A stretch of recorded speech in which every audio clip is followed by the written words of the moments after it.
Yeah, I guess it would make sense if I actually had not muted myself. I've got a new microphone um, that came a little earlier was delivered a little earlier than I thought it would be, or at least than they said it would, which is nice.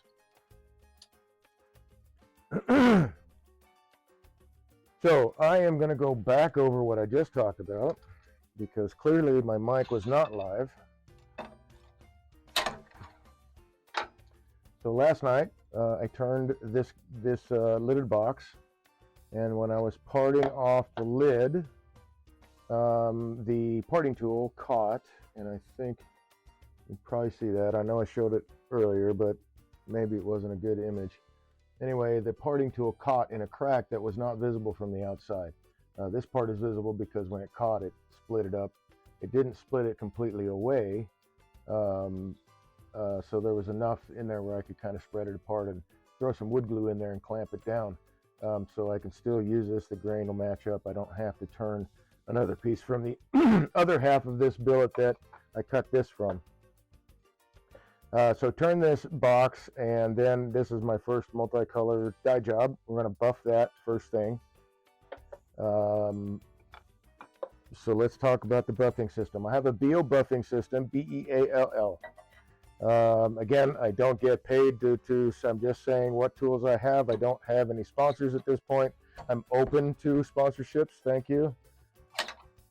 So you can see if you're new to turning or you haven't been on a lathe before, the spindles are typically hollow on the inside. And that's so your knockout rod can get through, but it's also for items like this. This guy is a mandrel for the BO buffing system, and it has a 1/4 inch thread at the bottom of the Morse taper. And instead of buying something online to have a threaded keeper, because I know they sell them, it's like I can make that. So I got some 1/4 inch all thread and a large washer, turn the sphere for the handle, and that's cut to fit this lathe. So this and my Jacobs chuck, this mandrel and my Jacobs chuck, both will work with this. That's the only two things I usually ever need to hold on to, except for my joiner jig that lets you, if you're not familiar with the joiner jig, I'm not going to pull it out right now, but it allows you to, on the surface, the face of things, you can attach them to this. It's like a chuck, but it has 12, I think, different in a spiral pattern, 12 different positions you can screw this chuck on, so you can get oblique shapes and in different angles. You can make designs with it. So I use this for that as well. But this guy is my travel keeper, because I never know what kind of lathe I'm going to be working on. So I've got a piece of wood here so it doesn't damage, and not that I expected this would ever damage anything, but better safe than sorry not to scratch somebody's lathe up, right? So I've got this that sits on the outside of the spindle on the outboard side, and then just a simple nut with a simple handle, and it allows me to adjust to any size headstock or whatever. So when I'm out away from my studio, my shop, and I'm doing demos or whatever, I have this with me, so I can, if I need any of these other items, I'll have a keeper for it that will fit any lathe. And it's dirt cheap. All thread was not that expensive. I don't know what they sell those things for online, but why buy when you can make one? And besides, let me turn some more things on the lathe. That sphere, and then that piece of plywood, I turn that round on the lathe too. Why not? All right, so we've got this mandrel going here. Whoops, I went a little too far. Throw these on. Oh, and I'm going to need a mask. So I had this conversation with a few people over the years, and surprisingly, the history of this stuff, I guess it has escaped most people, or I mean, I'm sure that when I was growing up in school, this was a subject in school. I know I did studying on my own because it was interesting to find out over the years that our lungs, the human lungs, will accept incorporate into the lungs like fibrous materials like asbestos, wood shavings will get absorbed into the lungs, a variety of different things. But these buffing wheels are made of linen and cotton, and they fuzz up too. And those fibers also get accepted into the lungs. And I learned about that growing up from learning the history of the old cotton mills and all that stuff, the working conditions, how they were before we have what employee protection there is today. There was none. So the people working in these mills, no PPE, and then would get these lung diseases because they were inhaling these fibers. So when I use a bio-buffing system, I wear a mask, especially when I'm like putting on the carnauba wax, because that is all cotton, and I don't want that. I don't want to breathe that in. I know fibers get torn off in the process, little bitty. Some probably can't see with the naked eye, perhaps. I'm reaching down and grabbing my first wheel here. Let's go ahead and turn this guy down. So anyway, that just surprised me that people that I would think more people would know. But anyway, regardless, safety first. Take lessons from our ancestors and the things that at least have been recorded in history. Okay, so this is my Tripoli wheel, and it is the coarsest one out of the Beal system. Has got three buffing wheels, 3 buffing compounds. And I don't use this thing a lot. I used to use it a lot, but I don't use it so much anymore.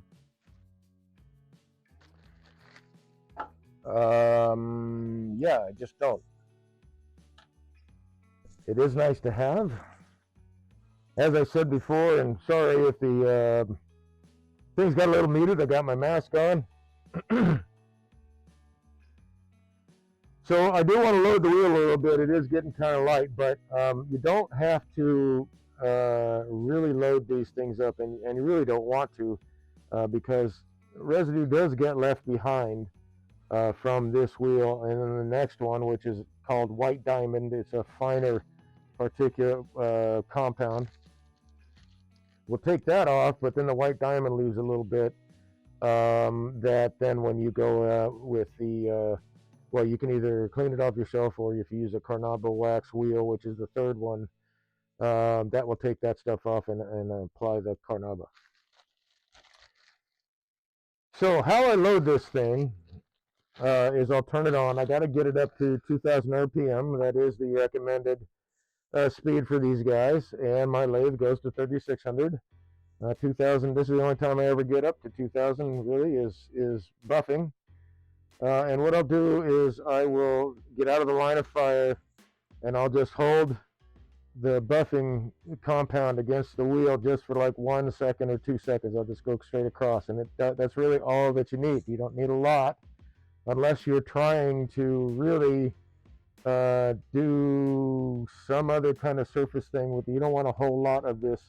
This is a grit, and it too can leave tool marks, abrasive marks, if you're not careful. The white diamond helps take some of those out, but sometimes if you're not careful and you got too much on here, you can get a pretty good scratch that you actually have to go back with 320, 400, maybe even 220 to get that scratch out. And then you're buffing again. So let me get this up to 2,000. I think the microphone works really well with background noise. I am going to review this later, but I think that it has great noise canceling. So I'm just going to talk to it like this. This is loud. So I'm just going to hold it for like 1 or 2 seconds. And the reason I hold it underhand is because if the wheel kicks it away, I want my hand to let go of it. And I want to hold it underhand because if the wheel tries to pull it in, then I get pulled in. So it's just that, 1, 2 seconds. And you can see that there's not a lot on there, and it'll get spread around. And if you ever need to clean one of these off, I take a flat board with usually 80 grit. I've done 100 grit and I've used 60. You can put it right up against the wheel and it'll cut it down and then clean off whatever is on the outside surface. You can actually shape your wheel that way.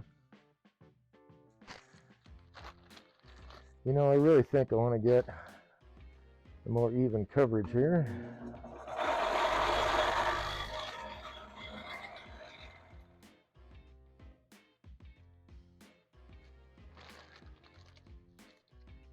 And I always have problems even with the Morse taper. Sometimes it doesn't quite sit right in there, and so I get that vibration.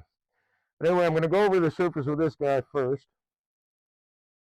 Then we'll hit the white diamond. I want to see how this turns out. I wound up sanding this surface, oh gosh, 4 or 5 times in between applications of dye. So, well, hopefully it'll really, really shine up nice.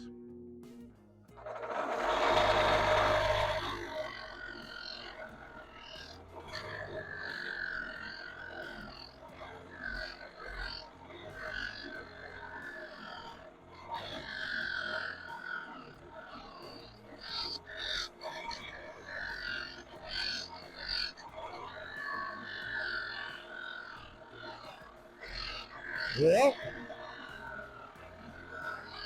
I'm going to say it kind of looks like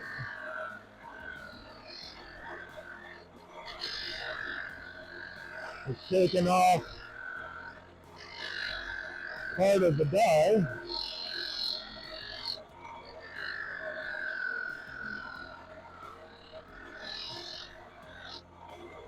But just the stuff that was on the surface, I guess. And hopefully, even with my mask, like I say, this new microphone system, hopefully you can actually hear me now.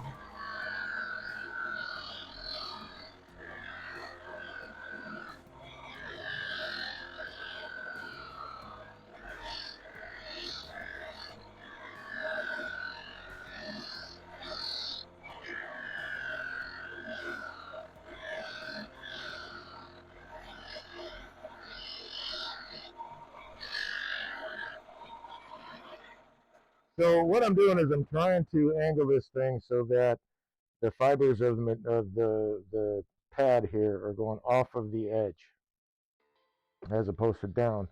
I can do that on this piece. Sometimes it's not possible. Oh man, I really like what it did to the brass inlay. Oh yeah, that's nice. Hopefully, oh wow. Hopefully,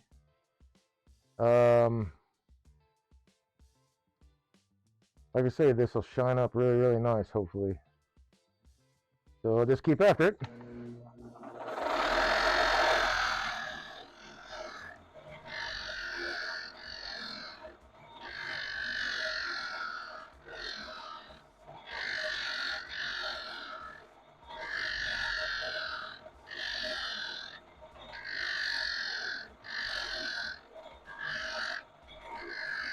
So I'm trying not to stay in one spot for too long because I am creating friction.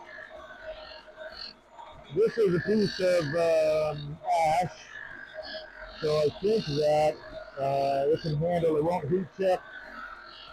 At least I've never seen it do that before, except when it was green.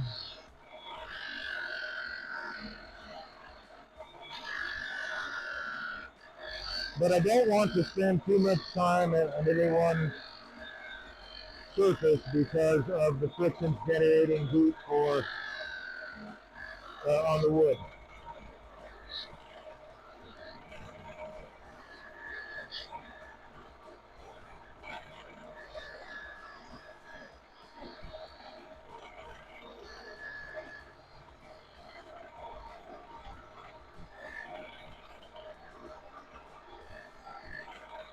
And I'm sure you can see the dye that's being picked up by the wheel here. I'll have to clean it later, but not before I get the lid going, because I'm going to be using the same colors anyway.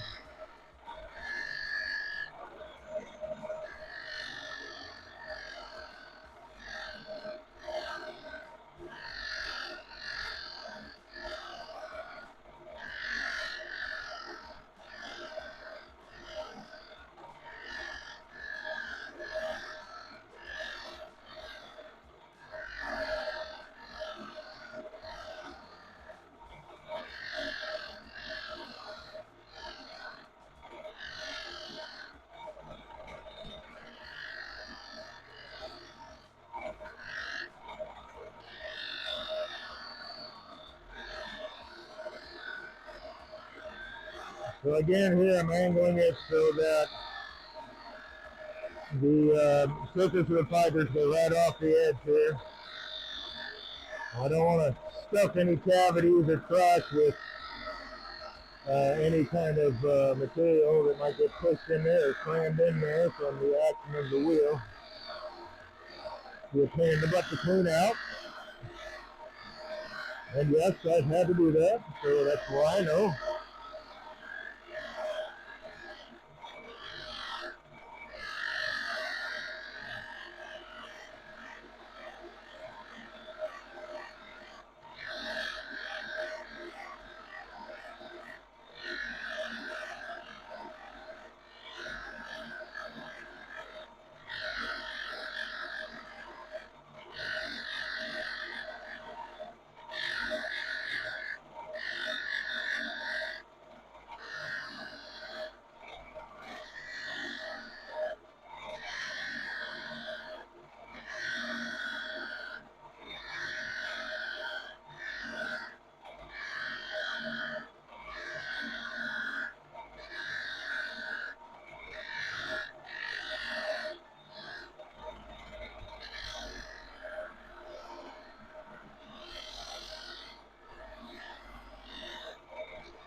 Wow. Okay, now if that noise is going to stop for a second, that's actually polishing up really nice. We'll get the next wheel out, but I'd really like what the combination of the dye and then this buffing process is done with this brass. It's kind of antiqued it, which I think adds to the piece with this dye job. Very cool. All right, we'll swap wheels now.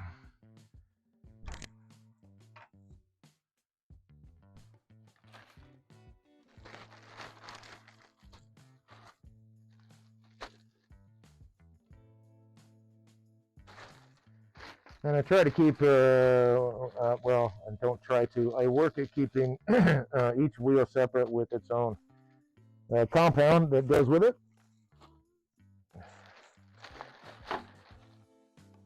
And I don't have the bestest of bags here on all this. Some of the Ziploc-y stuff has just given up the ghost over the years. But it keeps most of the shavings and everything off the wheels.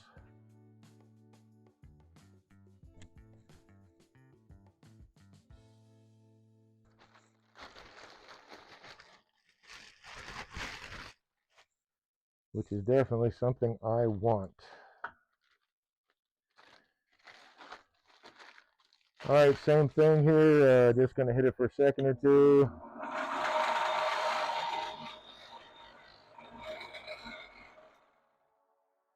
Don't need a whole lot.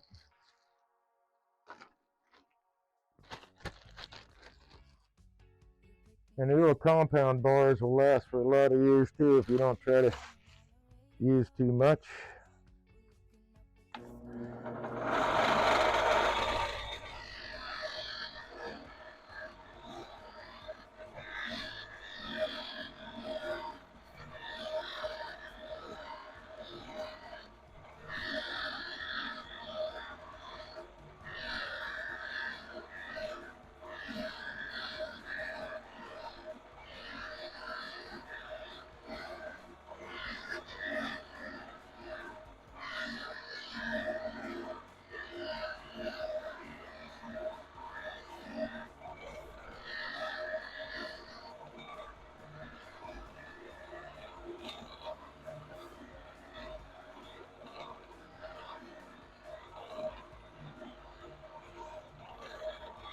So I said before many times I do have control issues. One of the things that I've learned in using buffing wheels is that I want to work below half the halfway point. It gives me a lot more control with the piece than trying to work up here. And I don't have nearly the amount of pieces get taken out of my hands. It's very rare now.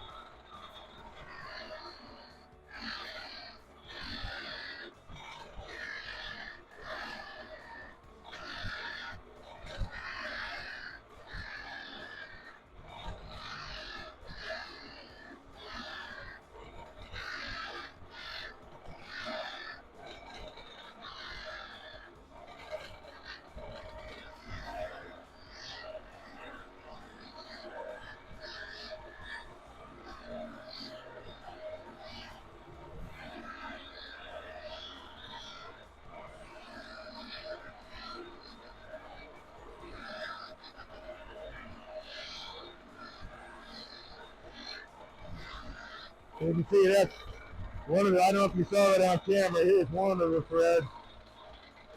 They get smaller than that, and you don't want to breathe that in.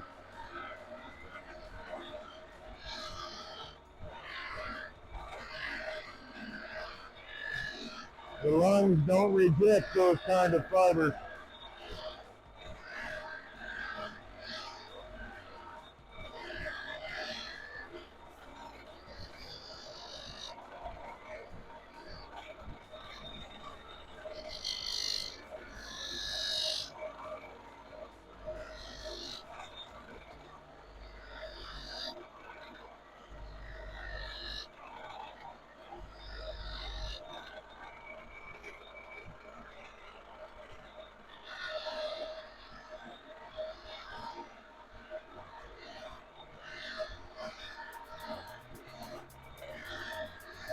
I'm curious to see, because when I was turning earlier, I did a test with these microphones, and they completely dampened out the sound of the lathe while I was talking. So hopefully that's the case here. So there's another one of those little teeny tiny dot. Yeah, it's pretty fine. So you got to be careful when you're using buffing wheels. These fibers will come off, float around in the air. You can suck them up, and your lungs will not reject them. You won't cough them up; they'll get incorporated into the lungs.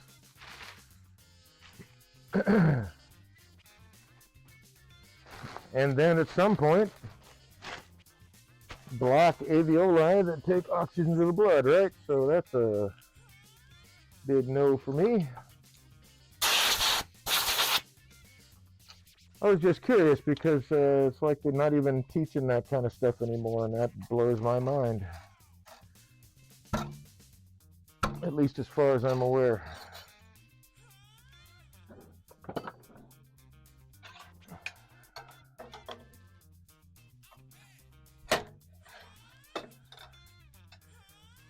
Okay. Move this side. Take the mask off now. All right, so that's got a nice polish to it. Once I put a clear coat, that might even add more depth. Not quite the color combination I was going after, but with that brass in there, still works fine. It does hide. Well, I say hide. That's where all the figure is at. So it definitely got into the figure, but not defining it as much as I would like. And I really didn't want to sand it again because it seems like every time I sand it, I take all of that off. Very, very little is left behind, and then it can look kind of blotchy. So we're going to use the same dies we used here on this lid once that's turned to size. That's the first bit. We need to turn it to size.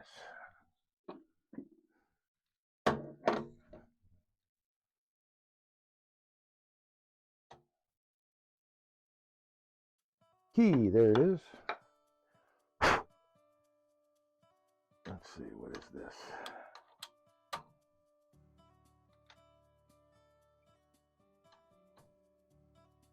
2 and 3. So back to 1 and 4. And I am going to line it up with this brass here so I don't have to draw another mark. Not that it really matters, a mark will come off anyway, but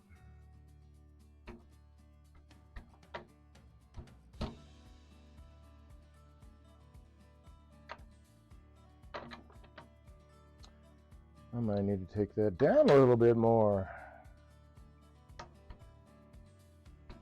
I had it where I could, there we go. I could just get it in there. I didn't want to have to swap jaws.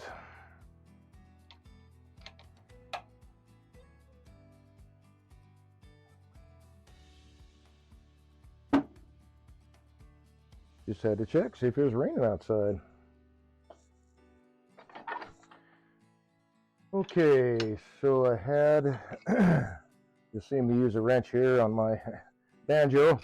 Last night the handle itself stripped out. It's a little cast handle. This is hard, or well, it's not hard steel, but it's steel.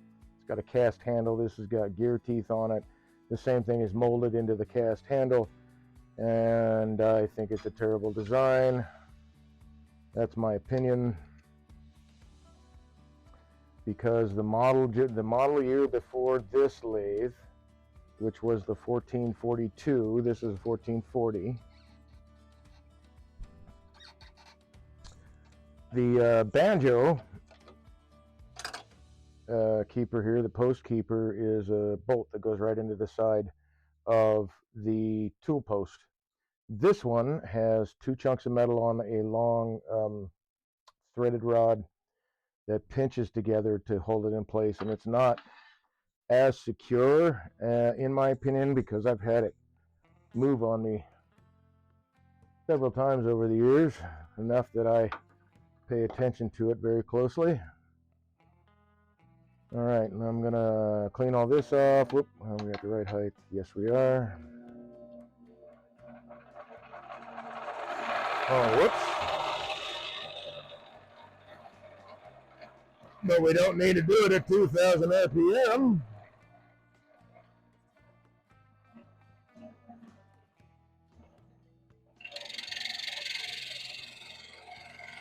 I think too that the action of the tool against the wood comes back a lot more clearly with the noise of the lathe dampened out.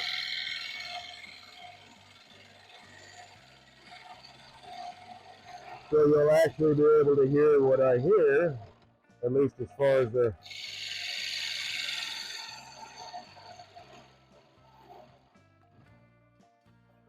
physical act of applying tool to timber is concerned.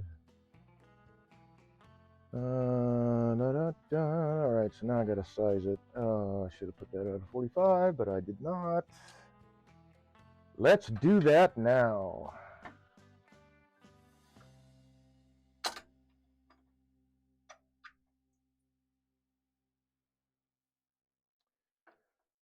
That way I can skip a step of reorienting the tool rest as I need to come around this corner. Catch it that way.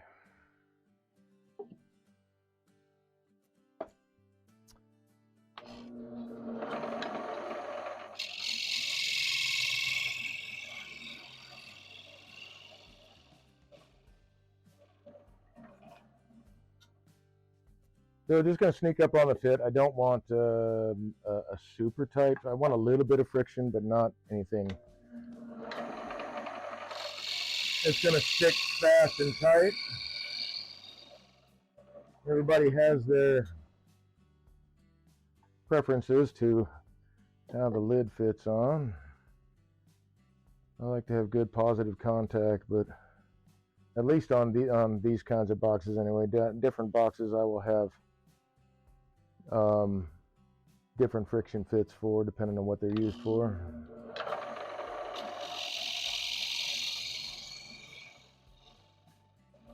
But my go-to is just good positive contact, a good solid fit, but not not so much friction that you have to pop it off.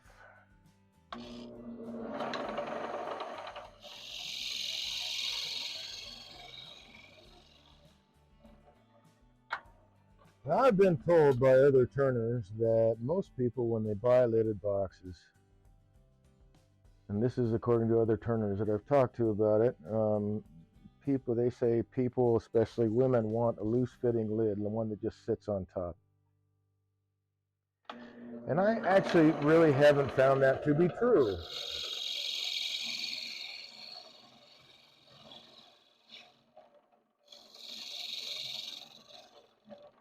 But I do feel that they don't want, if a woman is buying a box, doesn't want something that's super, that she has to wrestle the lid off of.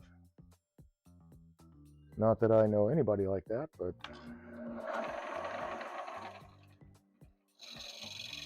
except for maybe my ex-wife. She always liked to fight.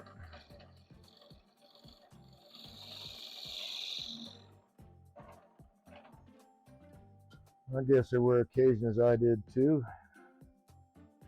All right, so I'm almost there. Almost there. And I'm not using my parting tool to get down in there because I got this brass now, and I don't think it's going to mess up my tool, but it is a little bit easier to deal with this. With my ball gouge, just taking little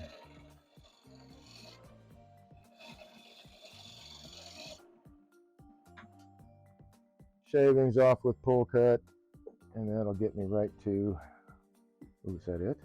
Almost. It seats, but it's too tight.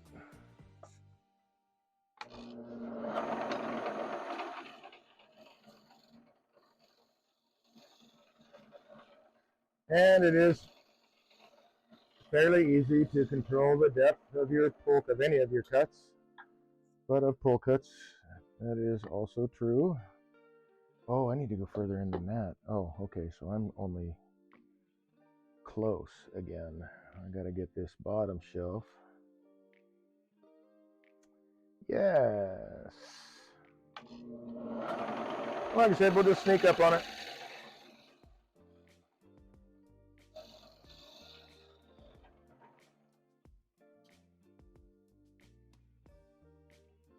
And the more careful I am with my cuts, the less I've got to sand. And it's almost there. Probably will say that another couple of times.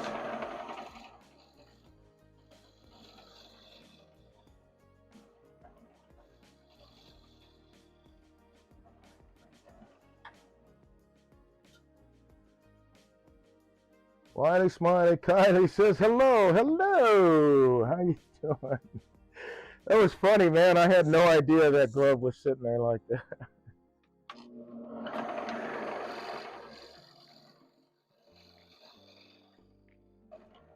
Hopefully it gives people a chuckle and not offended anybody, but if it did, oh well, man. I just set the glove down. All right, I got a little bit more to go.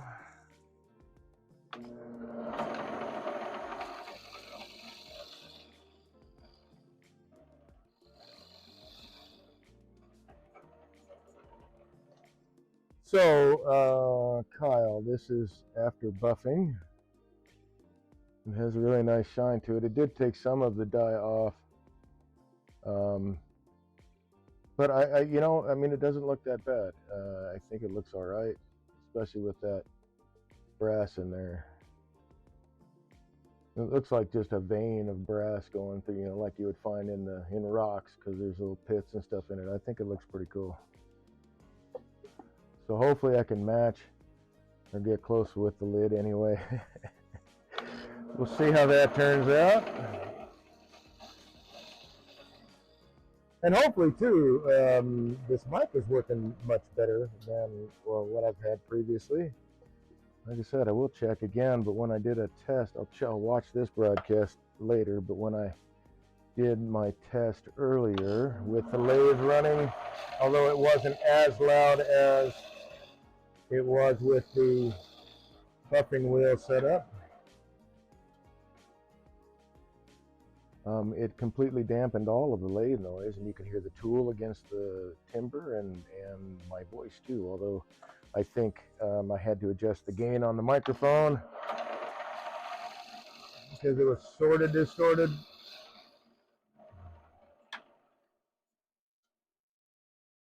So I turned the gain down, and hopefully this is a good volume, good gain. It wants to go.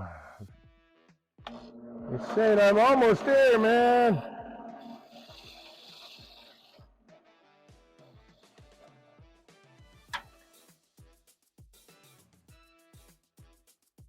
There we go. That's the fit I want. That's it.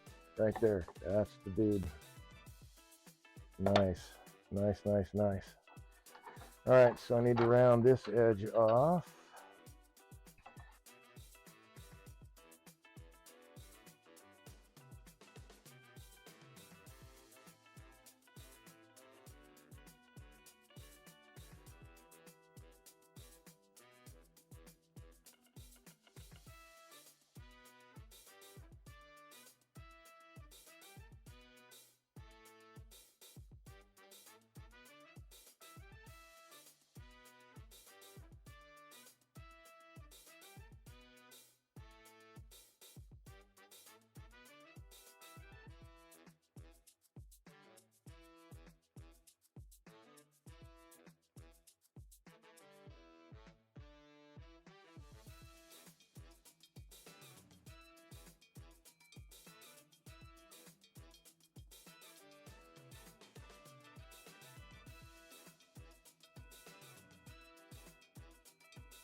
Huh. How about now? No sound. I don't know why it shut off. I could probably posit a reason though, because the power button is on the back of this dude. I wonder if I pressed it into my chest and shut it off.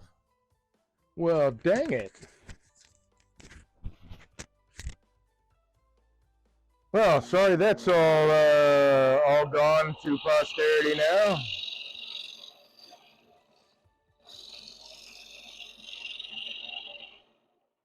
That's a bummer. I'm not sure. Thanks for letting me know. I'm not sure why it shut off in the first place. At first, the music wasn't working, and now the music's working in the microphone. But it could be the older laptop. It could be a couple of things. Who knows? All right, so I just went and scraped the inside, so I'm not going to worry about sanding it or anything like that.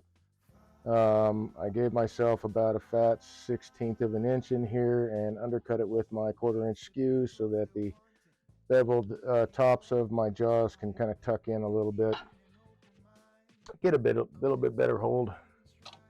I don't need a super strong one because I'm going to be taking light cuts. I don't have to hog a lot of stuff off of this guy, so I don't need. And honestly, a lot of times, you know, I might only have 1/8 of an inch lip in there. It doesn't need. It just needs to sit flat on the jaws and have a decent hold, depending on what you're doing. If you're working with a small piece of material like this guy, you don't need a death grip on it. And if you do that, you stand the chance of splitting it apart. That's definitely something I don't want.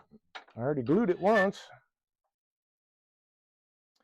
Okay, so that has beads on the side. So, Joe, I don't know if you got to see this or not. Was back, now gone again. Wait, what? It looks like my meter is working.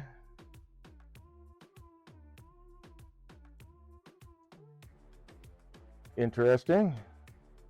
Oh, I have a text from Joe. Problems receiving your image. Froze, now can't connect. That's interesting. I don't know. I am sending you a text here just to see. Nope, it's here. Oh, I see the issue you were having with connections. Yeah, gotcha.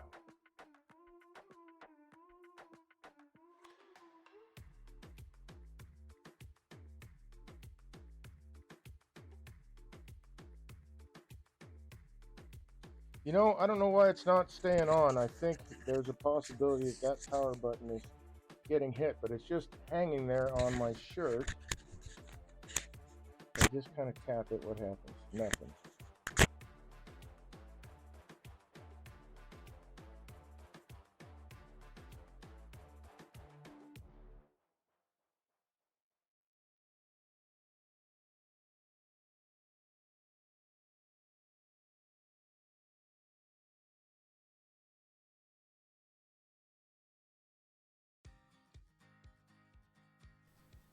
All right. The audio on the camera, which means now I've got to adjust the gain. Let's see. Hopefully that is okay. Test, test, test. Okay, that might be. I have sound. Well, my microphone keeps shutting off. I only charged one of them. I should have charged them both. And I'm not sure if it's just not holding a charge. Or maybe I didn't charge it long enough. I charged it for several hours and the light went off. But anyway, I'll look into that. Maybe they're defective and I have to get new ones or get them replaced. However that works. So back to the audio on the camera, which is drag. I was so hoping the audio would be improved on this broadcast. Let me change the gain just a little bit. And then I'm going to go ahead and shut off the tunes.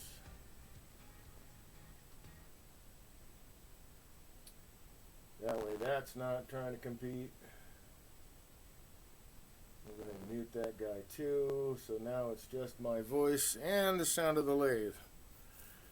That's a bummer, man, because it really took the sound of the lathe out of the picture completely.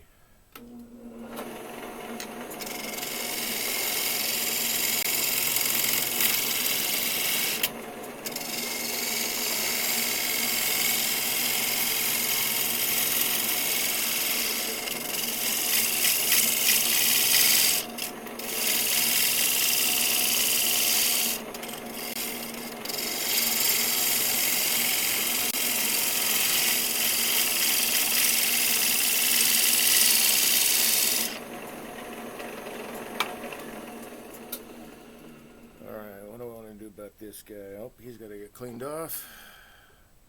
That's kind of a mess.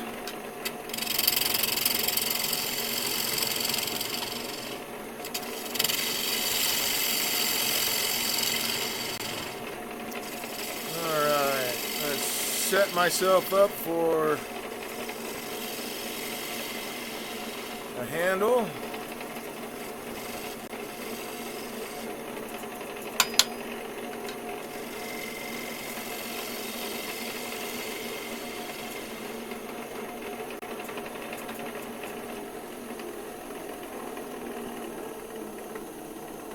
And I'm going to go ahead and drill that now.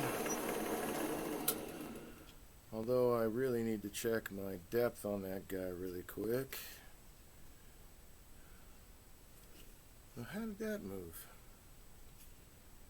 I must have moved it. It's the only thing I can think of. Yeah, that's it. For some reason the grass wasn't lined up again. Interesting. Alright, that looks to me like about, well, it's at least half an inch, so that's good enough. I don't need a super long tenon for the handle. I also don't know how big the handle, or how long the handle's going to be. Let me grab my Jacob's chuck.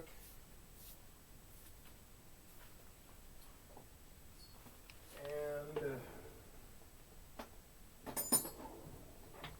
key for it. Come on, get moving.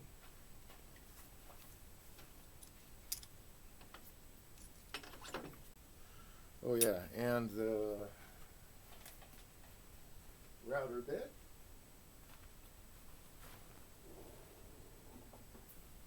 Oh no, that's not going to work now, is it? Okay.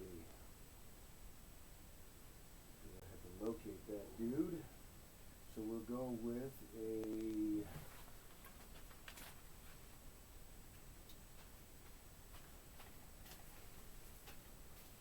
let's see, I think we'll, no, I don't want to start it off with a force bit because of that brad point. I don't want to go through the inside surface. Yeah, don't want to use that. So I think we're going to a regular drill bit here, 1/4 inch. Wait, this is 3/8, right?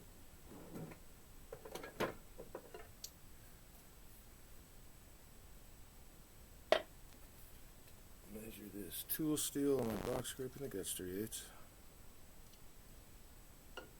Yes. So if I use a 3/8 bit, now I'll just open it up if I need to. And I'm sure I can get down in the hole there, so let's go with 1/4 inch.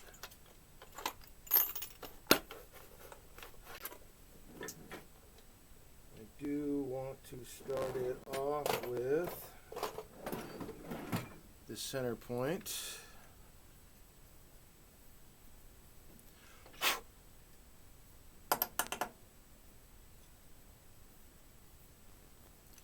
So I'll take my skew and make sure I get that center set up so that the drill bit will want to start there and not wander immediately, in theory.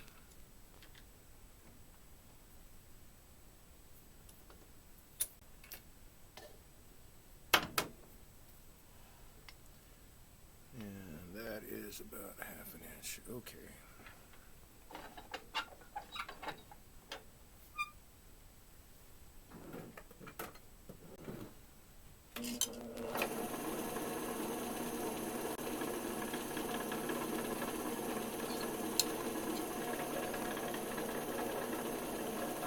So I'm just setting this center point, giving a little bit of a bevel to match the point on the drill bit. And hopefully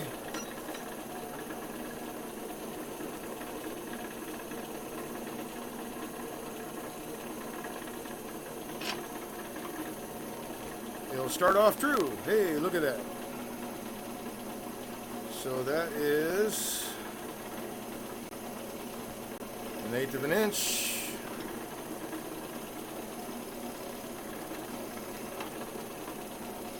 Quarter of an inch.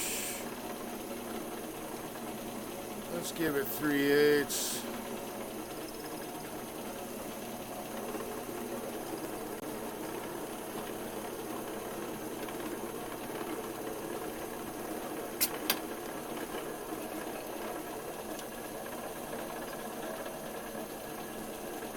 And then hopefully, oh hello. Oh, I did loosen that. All right. Time to oil the Jacobs chuck, I see.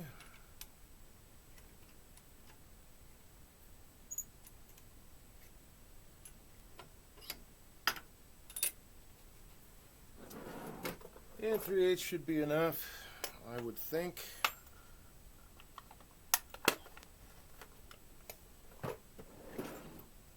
Because I'm not relying on that glue hold so much as I am the base of the finial. That is extra glue surface too, so that will be stronger, I think, than the glue on the tenon.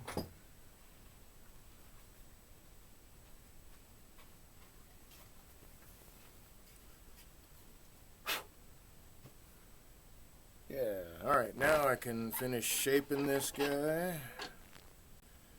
What shape do we want to have? Definitely a dome. How tall are we? Let's see, let's get this guy off of here real quick.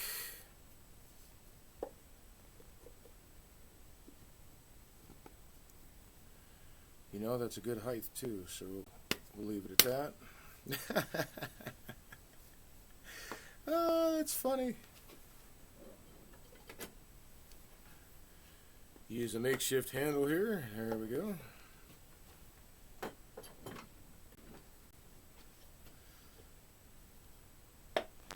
That is definitely the fit I wanted.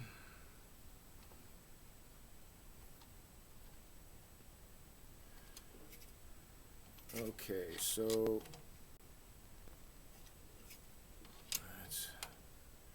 there we go. I think I will want probably 2 beads in like this area right here.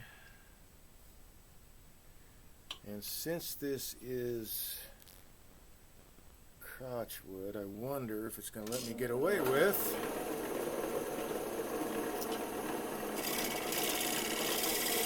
going this direction.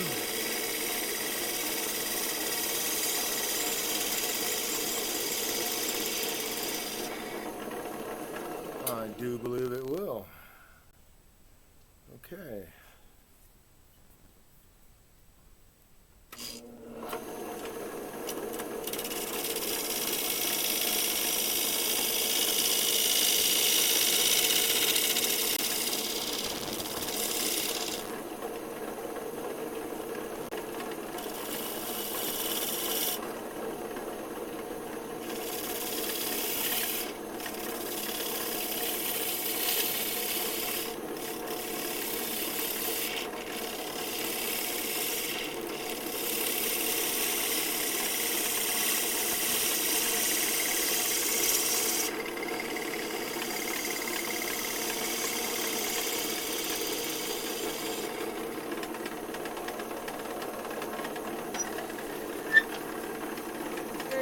before I throw some beads on it. That's 320, we don't want that.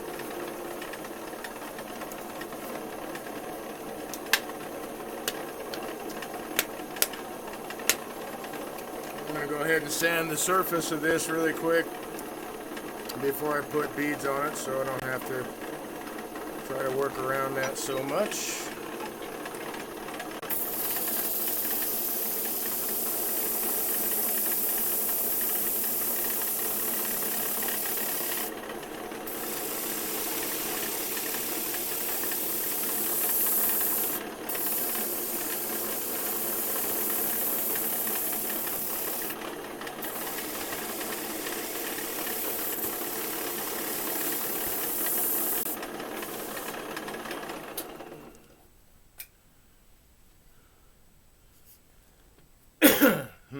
I think I'll hit that again.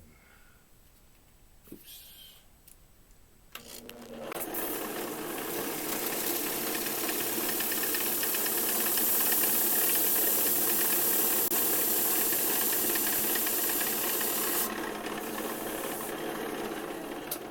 See how that looks.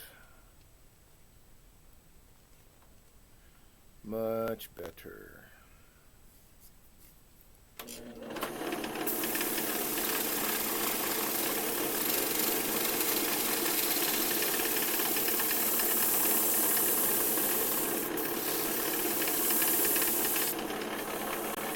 So I will do some more work with those microphones because, like I said, the test I did earlier, they worked really, really nicely.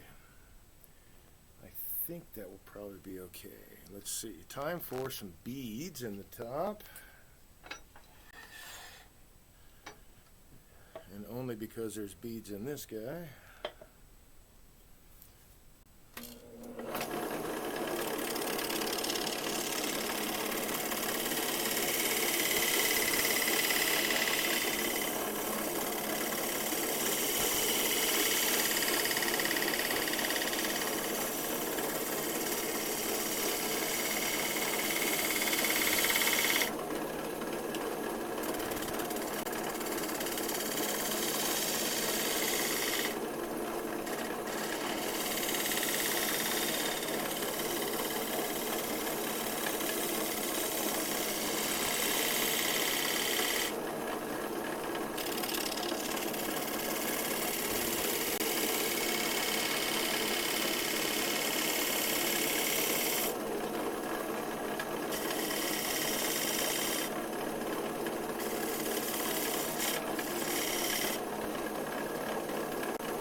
Whoopsie daisy, came out of that cut apparently.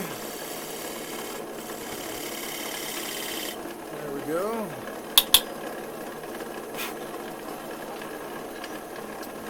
And now I can touch those beads with the little 220.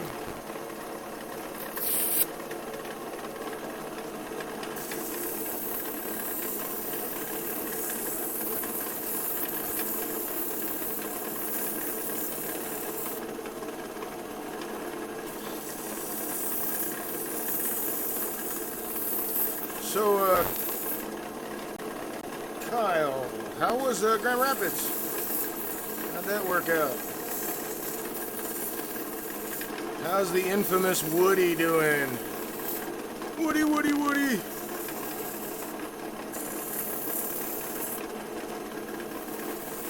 Can't forget Loki either. Hey, Loke. How you doing, buddy? I don't know if you're watching, too.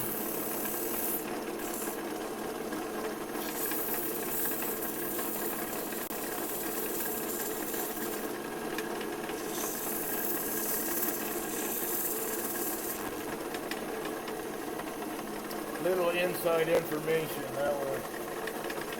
Woody and Loki are two of the four-legged variety of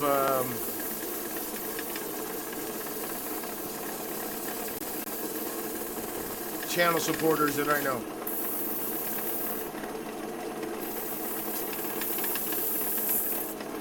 Now 320.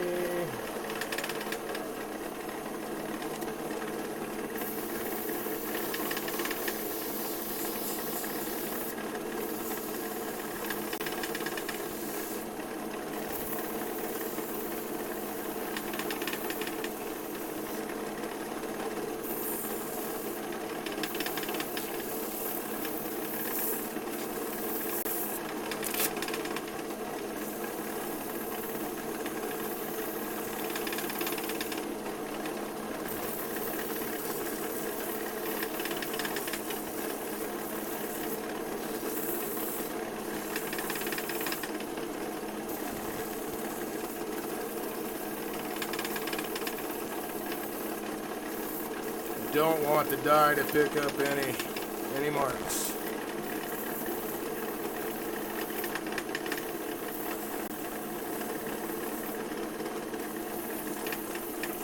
I don't know, maybe I do, I don't know.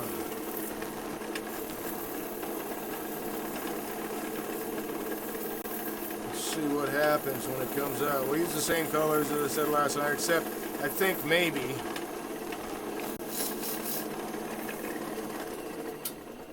oh well, yeah, I kind of have to skip the black. Well, that's wild.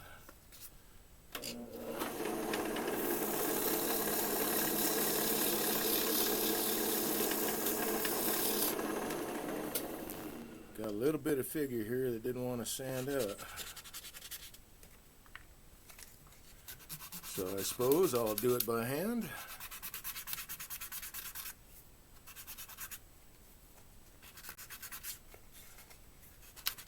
Hey, come on. Since it's not going to take much.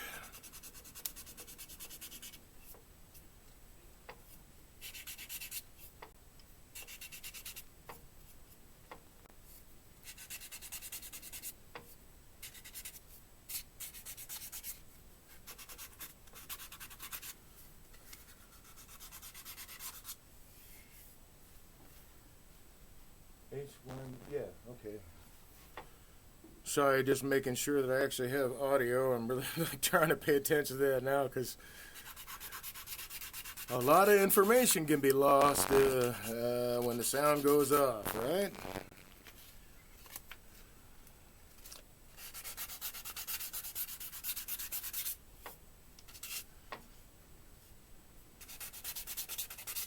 Oh, well, this I can probably get it.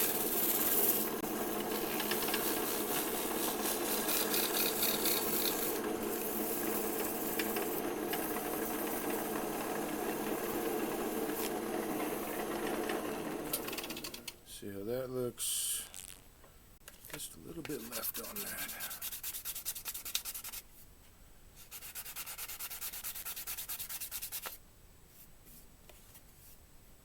Did I get it? Yeah, I think that got it.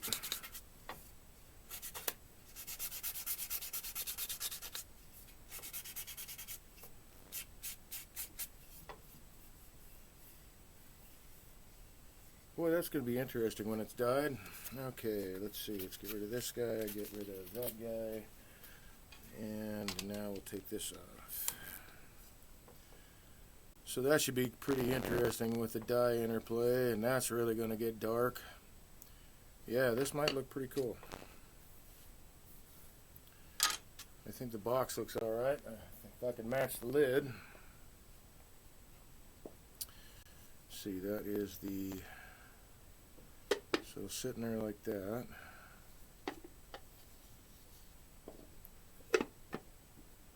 Yes. That is the fit.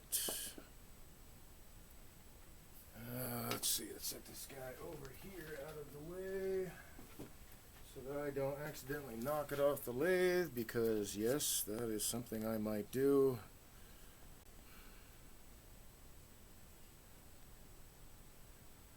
Okay.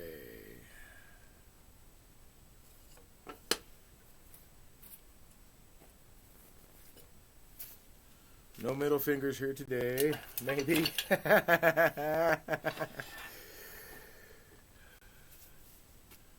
Not on purpose anyway. Okay, so I need... So I was going to try the India ink, but it is water-based, and I would definitely have to sand right off the bat. So I'm going to start off with what I hope is a... No, that's amethyst. Well, hopefully it's dark enough.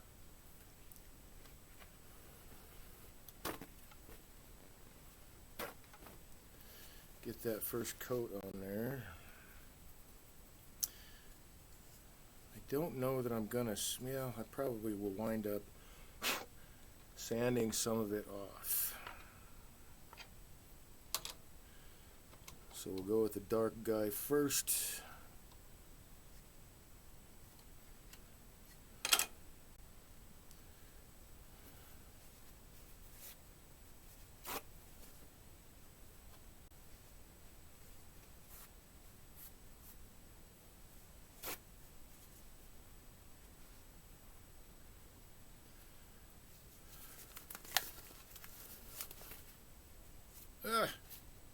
There's no pinky.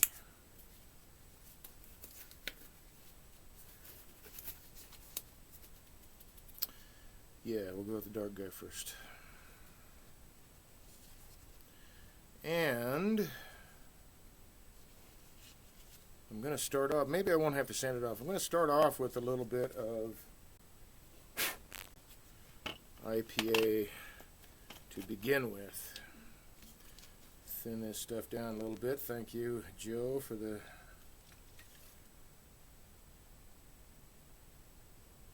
recommendation, suggestion, because that seemed to work very well.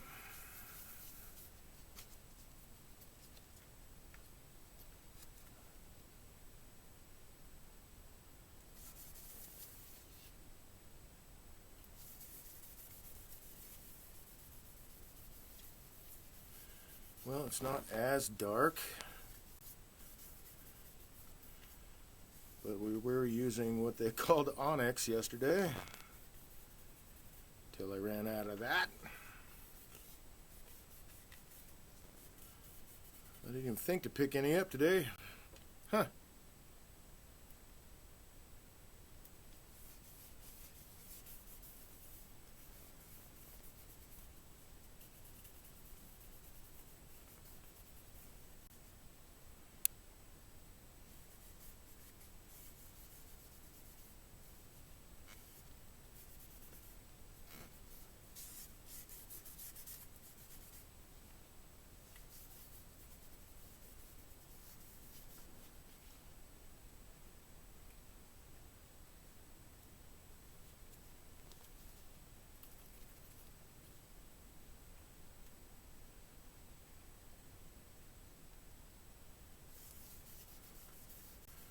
Alright. This being the first color.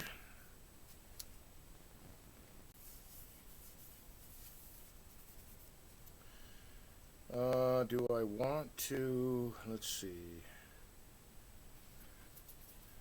Do I want to make that darker? I don't know that I can.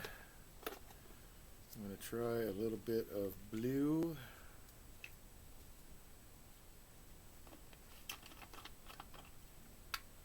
After I wipe this down again.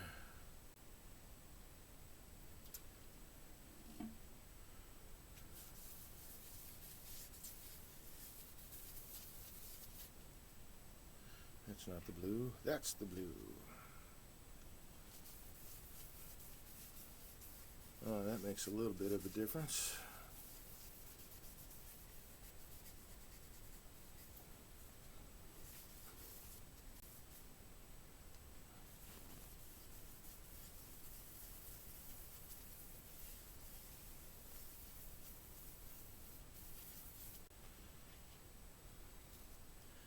Alright, we'll let that dry a little bit.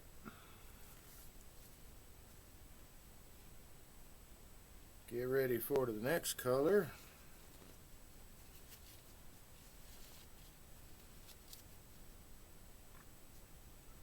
Which I think will be red.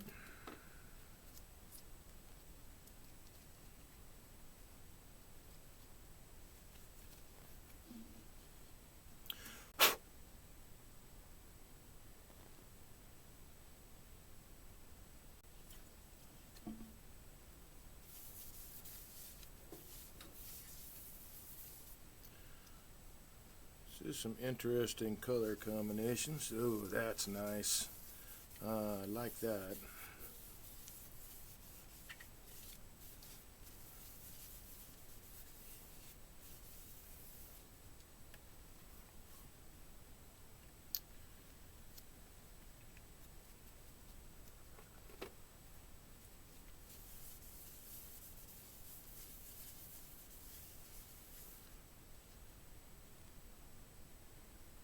Put a little bit more purple back on there.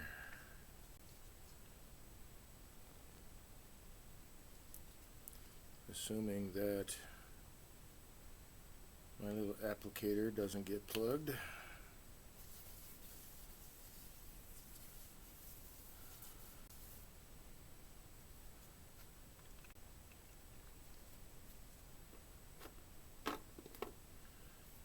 hit that again with blue. That's looking pretty close already. That really went purple there. That looks really cool though. Okay, I'm getting a little bit more confidence with my dye application. Alright, so we did the amethyst, we did that. We have some orange left and then some yellow. Let's wipe this guy down.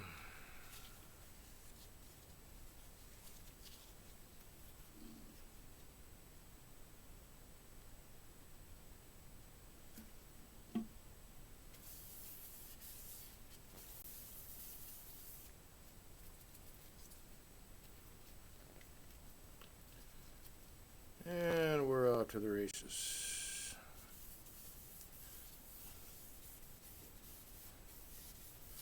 That's giving, oh man, that's kind of giving it an interesting glow. Oh yeah. So the lid may not perfectly match, but that's okay. That was the orange, so now we'll go with, let's see, what is this? Rose. Nope, we'll go with yellow. Like I said last night, it's kind of like dyeing Easter eggs, man.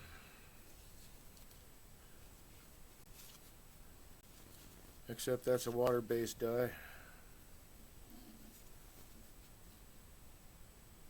Now let's see how much highlight I can get with this yellow going on. I think there is definitely going to be a difference simply because I didn't use black on this guy.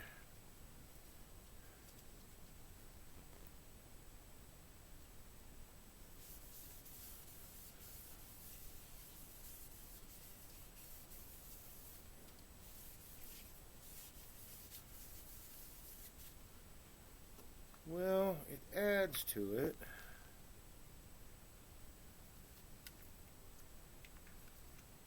I think it needs more blue.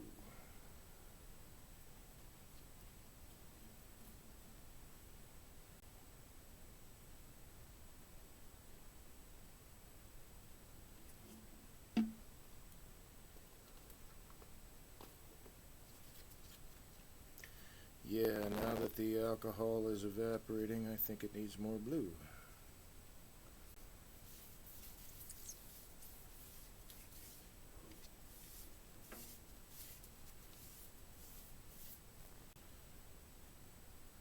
And now we'll wait for that alcohol to evaporate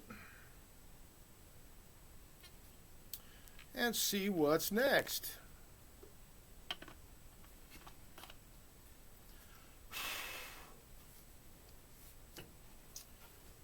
In the meantime, so I had a little, oh that's right, because I used a little turquoise, so that's what I'm missing.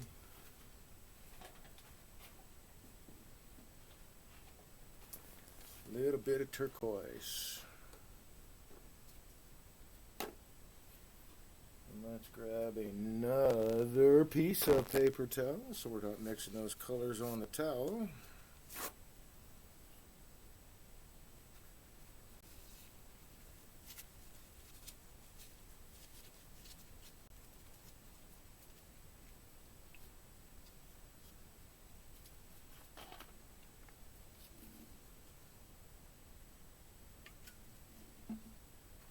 I think I need to get like a squirt bottle or something for my, if I'm going to use this isopropyl alcohol on a regular basis for this.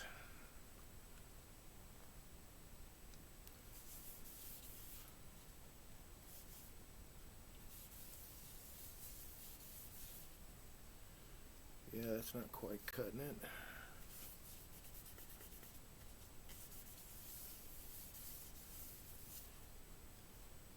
Not quite the color scheme. So in this this instance, I'm actually going to mix it on the towel. Let's just add just a little bit of blue, darker blue, not much.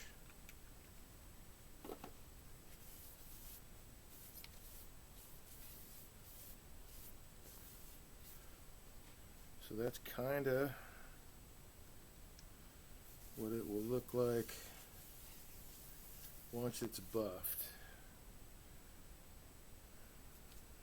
It'll be a little bit, some of the dye that's on the surface will be buffed off. Man, we are getting there. It's just not quite right.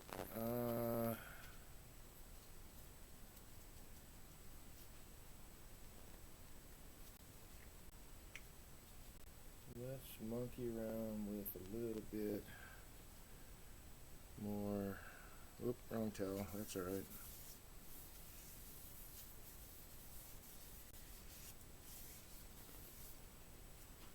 So that adds to that. Then I can add a little bit of yellow right after. Do this again. There we go. Yeah. So it's not going to be quite as faded or blue genie, I guess, as the box, but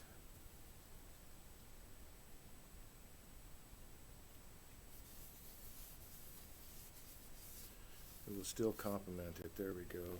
That works. I'm going with that. So I can let all that bleed off.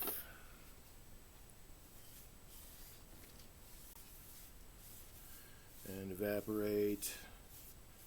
And then I'll hit it with the buffer. I would like a little more blue on there, but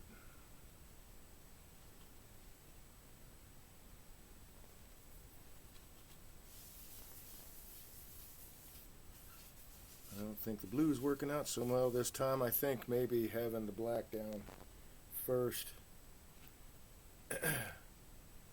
gives it, well, not only a little bit more depth, but allows the other colors some kind of background other than just plain timber. But since I ran out of black alcohol ink, that isn't acrylic anyway. That's where we are. So I don't want to use acrylics. I do have some acrylic alcohol inks, but I don't want to use the acrylics because they don't penetrate very, very deep at all. And any kind of surface, like with the buffing wheel, that might just pull that stuff right off. So in this case, I want it to be alcohol dye.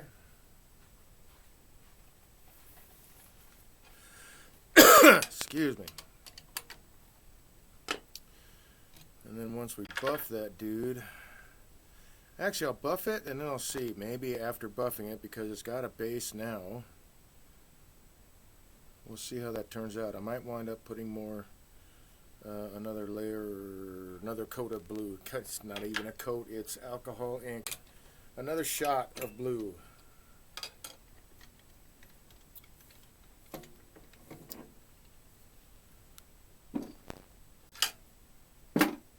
Okay.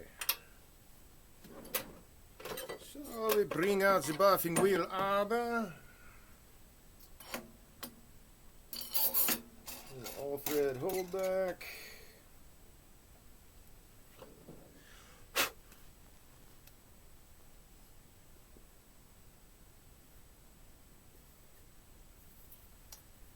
Check and see if it was as dry as I think it is.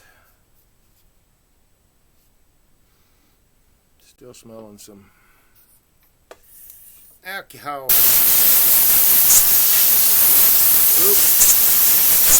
Now you're going to hear the compressor bit on in a second.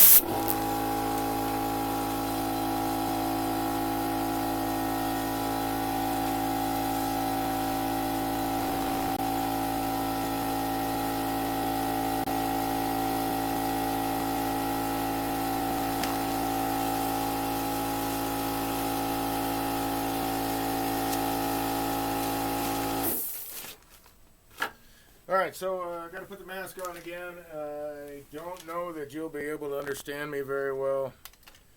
I will try to talk. but over the sound of all this, it may not come through.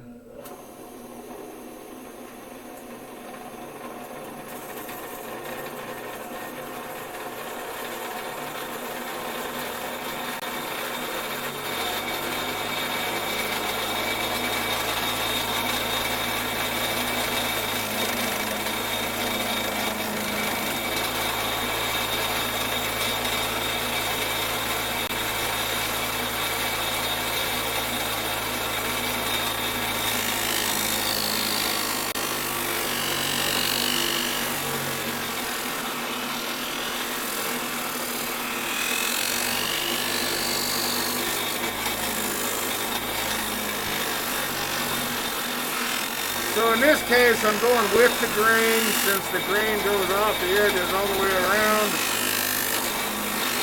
I'm working the wheel with the grain of the wood. A little bit easier to do since this is a fairly flat surface.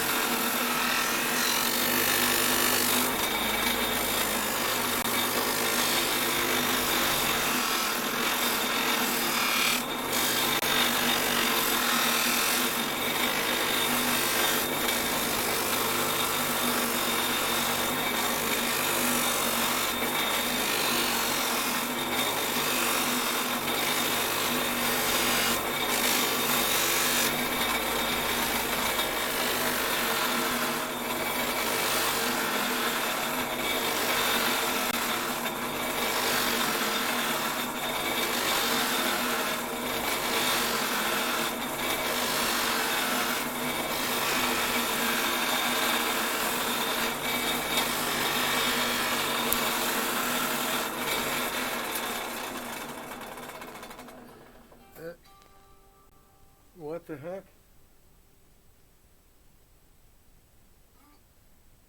Oh, doggone it. I set my alarm for 9:30, but neglected to hit AM instead of PM. It's like, why is my phone going off? Wow, okay. That is looking pretty nice. I do think I want to add some more blue. So I'm going to do that and then buff it again. I can see that let's get some other glows. Or one will do.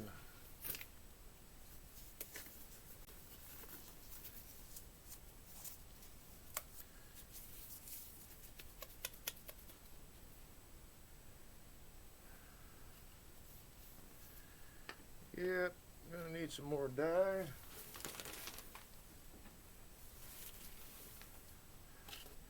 So one of the cool things about this is that I got these dyes at Michael's. They were fairly inexpensive.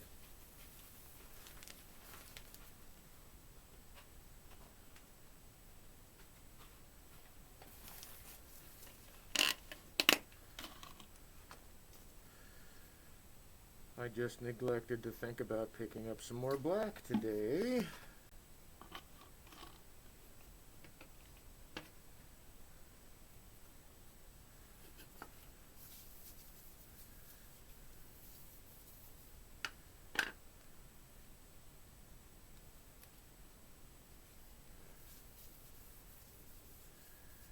Yeah, it's just not quite doing it. Let's see.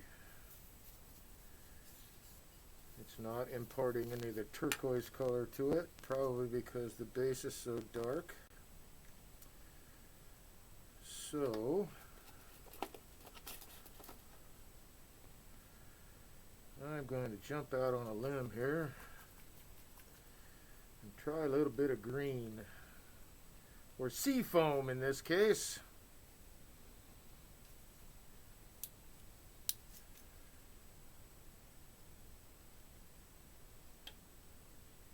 Oops.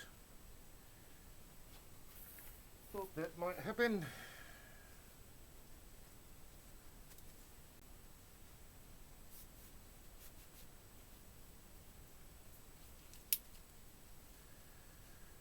And that might do it. Just a wee bit. Huh, nope.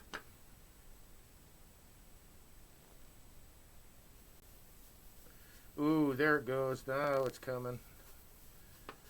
Okay.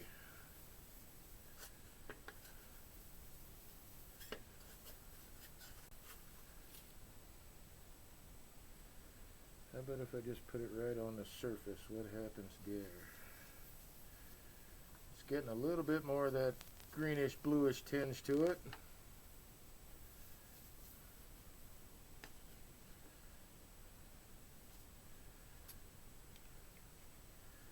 And then when I buff this off, or buff it,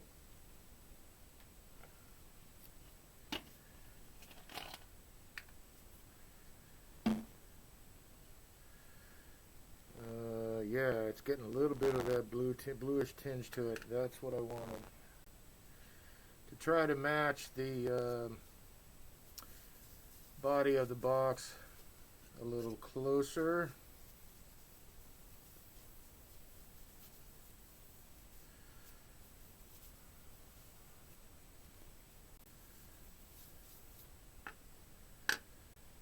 Yeah, that's looking better to me.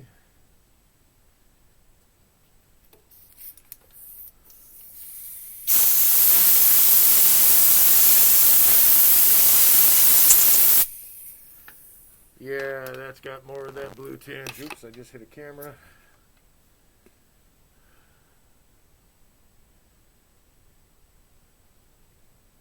Get that guy more centered. There we are.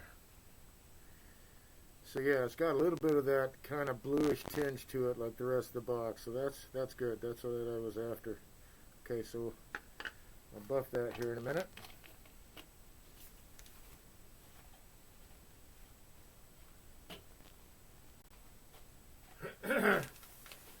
Still wearing my mask the whole time. Yeah, well,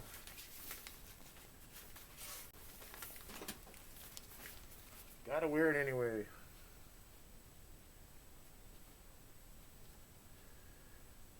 Yeah, that'll do.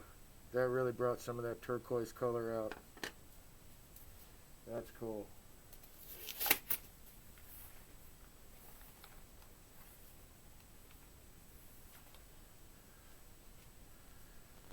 So let's hit it again.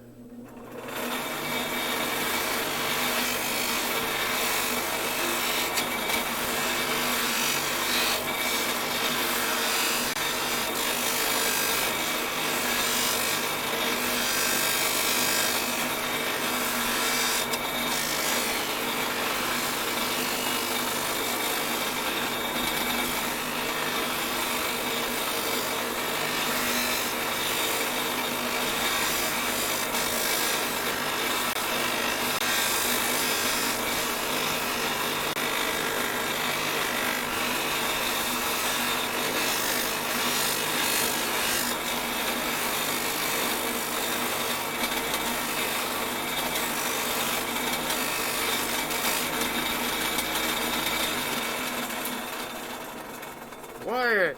Dang. Alright, I'll clean this wheel later.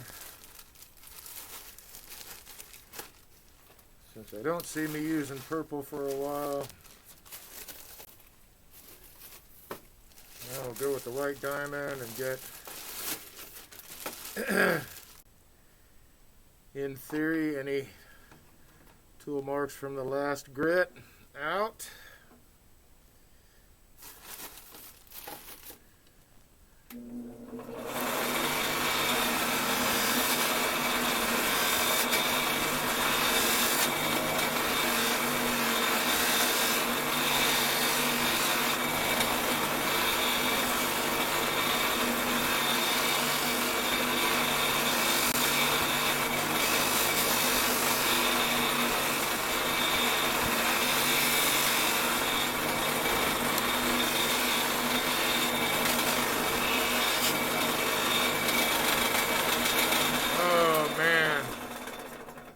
Is that not pretty?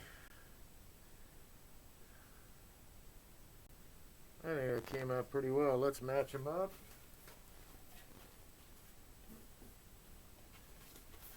Oh, I think it works just fine. Let's see, there's the brass. Oh yeah, yeah. Very nice. So I can put a clear coat on this and that will really, really pop. More than it is now. Hey, so you know what? Not too shabby. Not too shabby for the first go around of doing something like that. I've worked with a lot of acrylics, doing dry brush techniques and stuff like that, but not any real dye. All of the dye things have been like one color, and it's been really, really rare that I've used dye. I might do, I don't know, I might do a few more.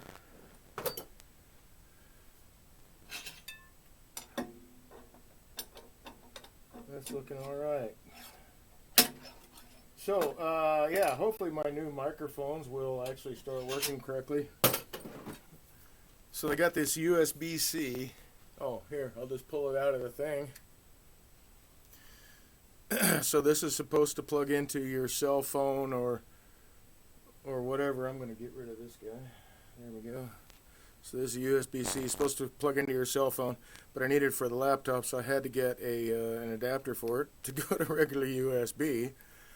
I don't know that is the issue. It could just be that it's a 2011 laptop dealing with 2024 programs.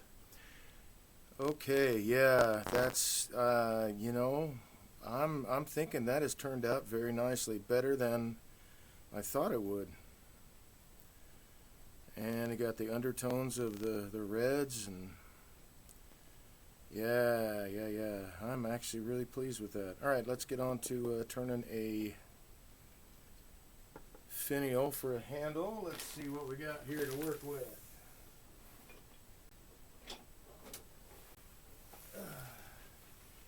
Get out the finial blank box. Wingy, no wingy. Do I want red heart? That might be a possibility. Purple heart might be a possibility. Might as well carry through the whole... Oop, there's another piece of purple heart. Carry through the whole scheme. Use either purple or red. I think I just answered my question, so... Oops, there goes a piece of wingy. Got to get that.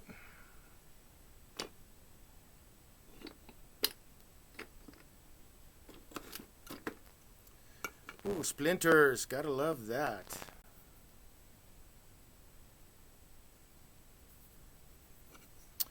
That doesn't belong in there. Okay, so I've got purple heart and red heart. Are they... Let's see, I did not look to see if I have a larger piece of purple heart in here, because I've got to cover this diameter, the little mounting platform I made for the finial handle.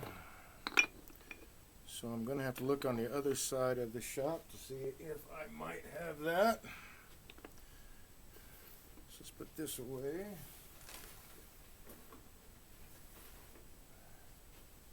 Let's see, anything in here? No, although cherry would work. No, we're not going to use cherry. That's not quite there. And these would be the same size. All right, I will be right back. TC Smo, way cool box of pieces. Thank you. That's a good term for it. Let's see. Are you Purple Heart? You are Purple Heart. Okay. I think we're going with Purple Heart. What do I got in here?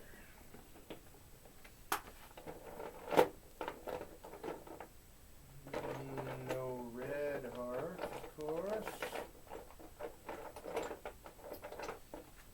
Those are all too small.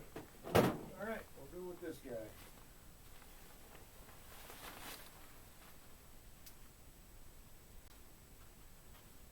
only Purple Heart I have. I'll have to cut it down to size. How would that look though?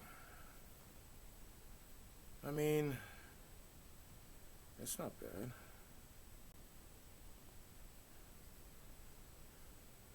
It would definitely be purple.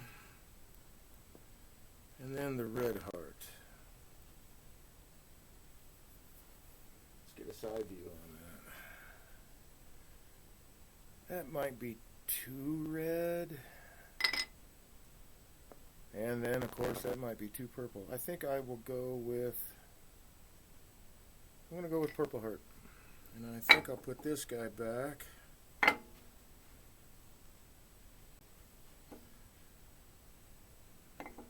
Although I don't know, I mean, why am I holding on to it if I'm not going to use it? But I think this will be a fine size.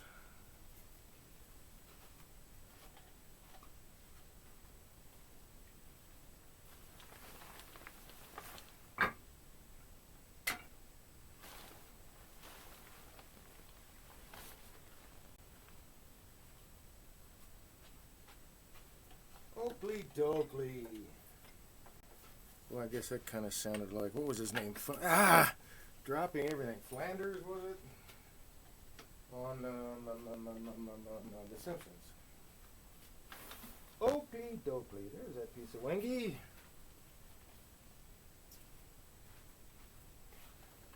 Alright. It's also time to empty the trash here. Pin jaws. So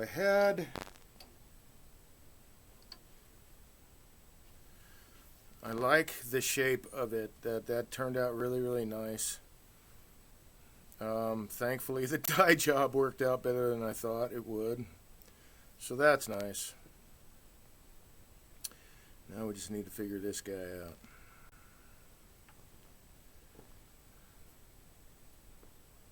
So it had some curve to it and then some beads. I don't necessarily need beads on the finial. Could do the collar in black, then finial. I could. Or any other color for that matter. But yeah, I could do that. Thinkity think it would... you know... I'll try that on other ideas, other projects. I think the black, if it was just black, it would offset too much, like separate this too much from the rest of the piece. But I'll go ahead and turn this and just see what it looks like. And then grab a piece, well, maybe a piece of wangy or something black and see what that might look like. So I could be off base. Let's see how that works. Miss Kylie says she likes it. Cool.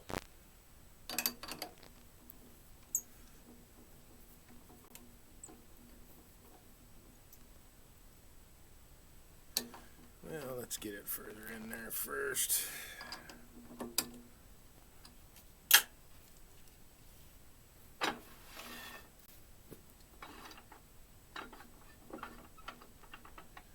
Oh, you know what? This is too low now. Not too low, but yeah, I can make that work. I'm going to do anything with the edge on this guy. Yes, I should, so I'm going to refresh the edge on this. Go hit the grinder really quick. Throw off all these sparks and stuff right next to the closed bottle of 99.9% IPA.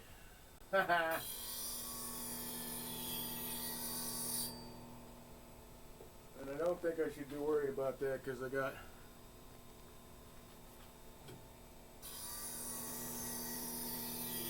gasoline for the chainsaw closer to the door. Okay, those shadows are throwing me off. No shadows. That'll work. Yeah. Oh.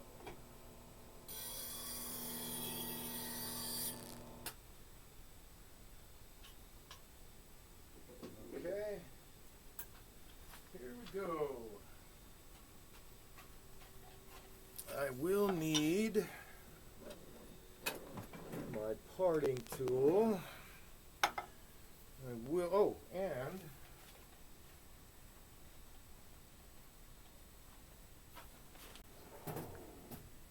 my little 1/4-inch cheater. Let me grab the one that's got 5/16 on it. Also, get back in there.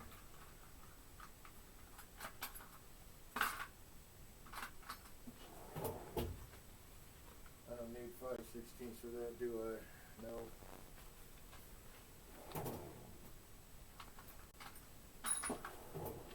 Okay, disregard. That should be a perfect 1/4-inch hole, so I'll grab my 1/4-inch wrench. Once again, we do not need to be turning it 2,000 RPM.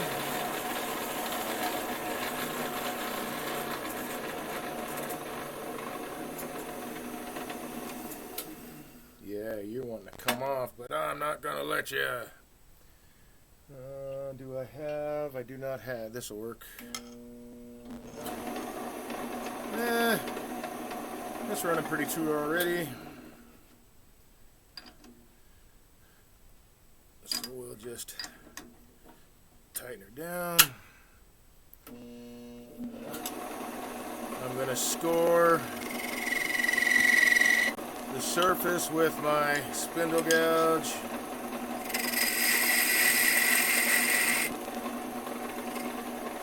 A little bit more light right about here.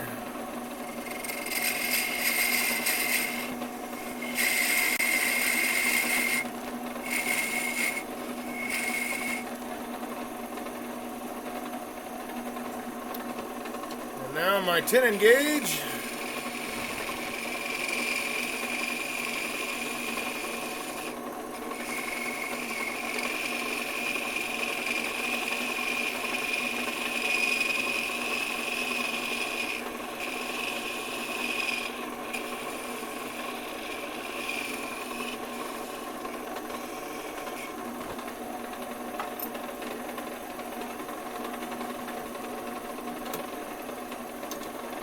Give that guy a little bit concave surface so that sits right on the edge. Then I want to completely true it up.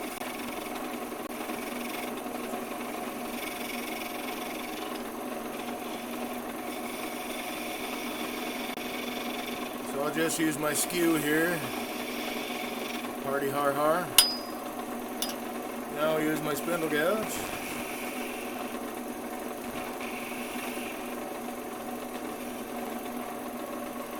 Now I can move that light.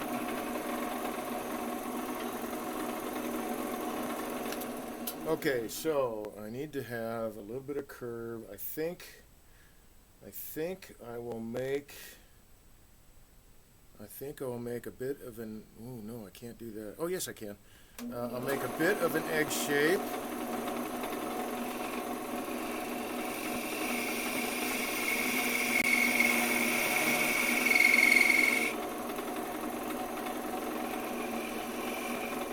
Does not need to be that big.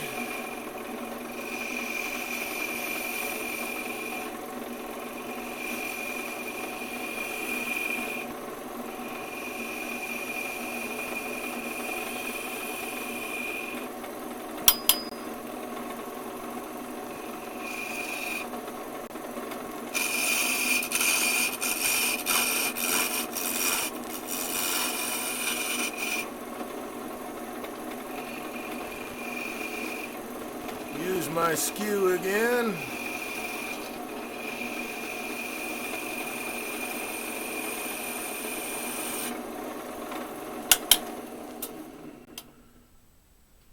I'm making fun of it, but basically this wing here, even on the bowl gouge, get it at 45 degrees and just make that cutting edge have contact.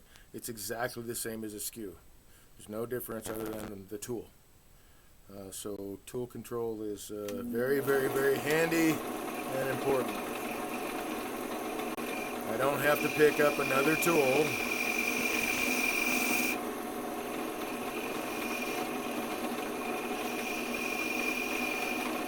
to do the job I needed to get done.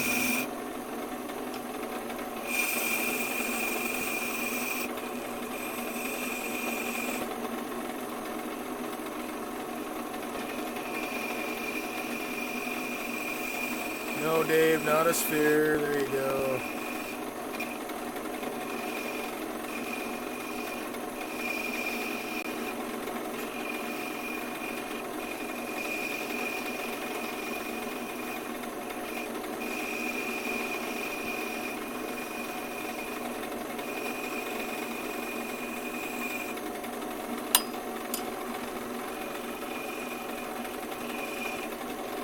Sorry folks, this might wash it out, but I need the light.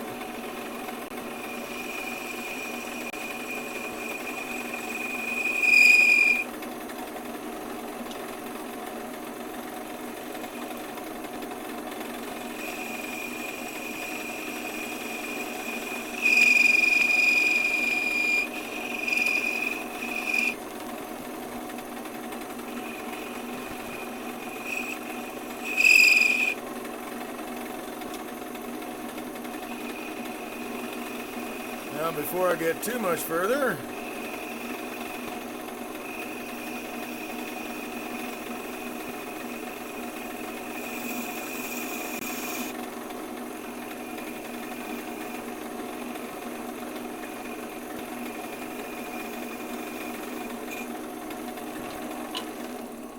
let's make sure the tenon's going to fit.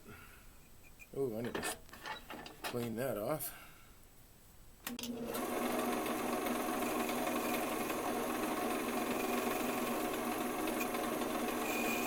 That edge, chamfer that edge, whatever verbiage you would like to use. Oh, it's a beautiful fit, man. I take it. Okay.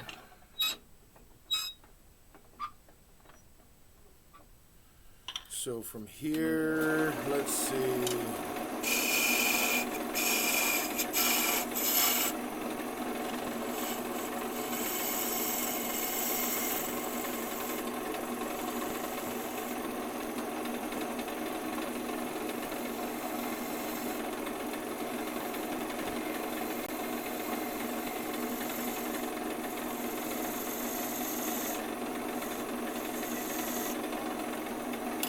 So did you guys see the latest email from Aeromont? Seems like one of the directors has decided to leave and has been replaced.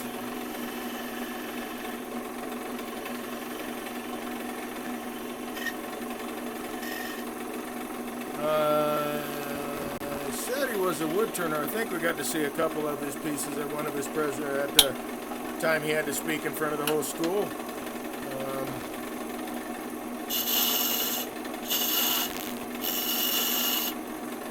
I just got the idea that he was insecure about it.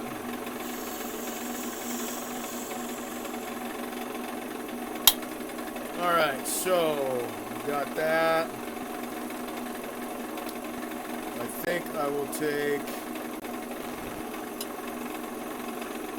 this here.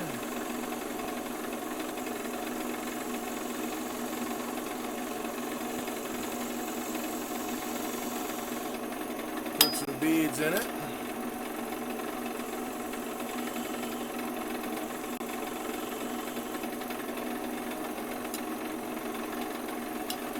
And we will carry this up.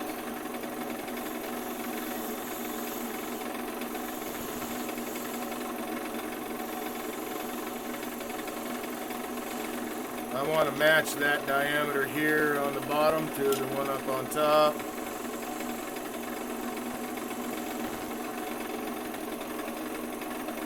It's close but no cigar.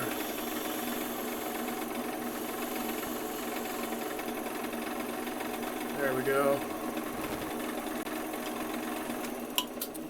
And let's bring this out some more. I could put this on the lid and turn it with the lid.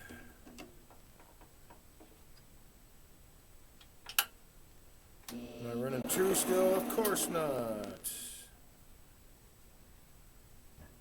That made it worse.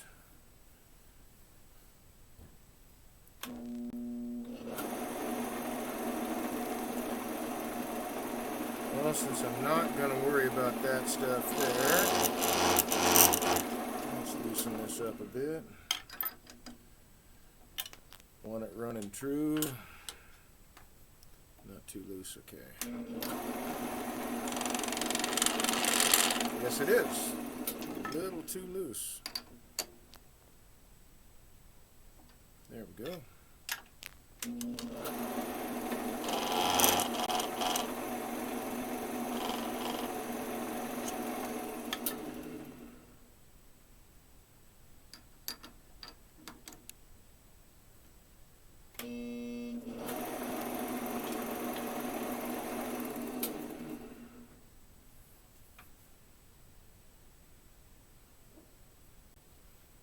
Too far.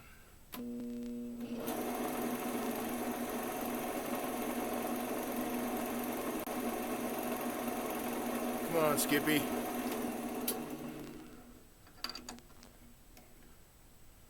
I should not be having this trouble today, but I'm having this trouble today.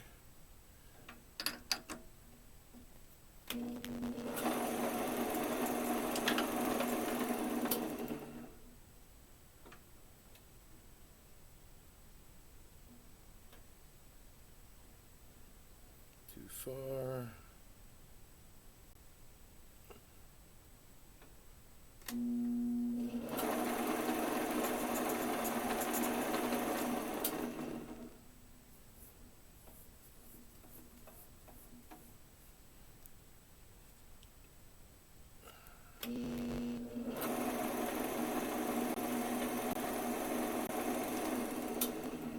I can get it closer than that. That's got to be...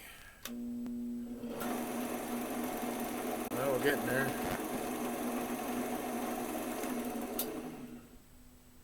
I don't want to take off. Yeah, I had to go into that, didn't I? I don't want to take off too much of one side, you know, doing a cylinder like this. Let's try that. There we go.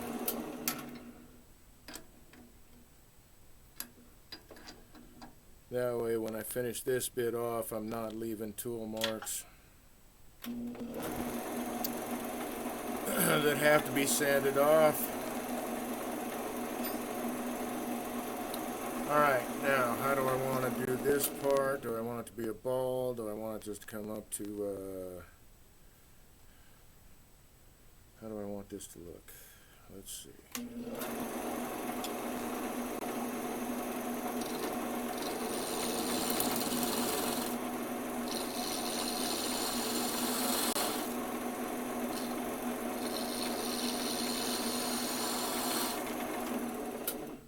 Would that look kind of cool?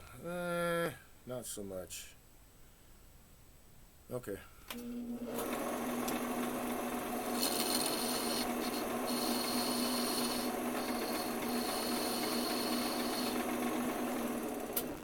How about that? Oh, that's getting closer. But I think, well, it definitely has to be smaller.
Bummer.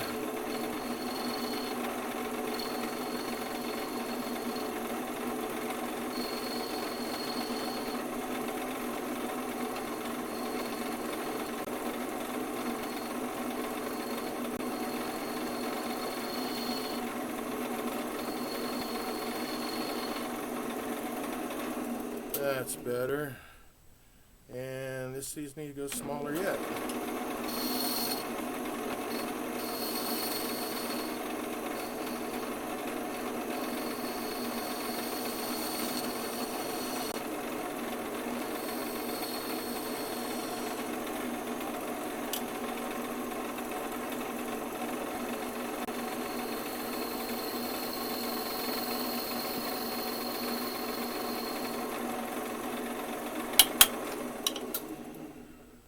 I think that will probably do.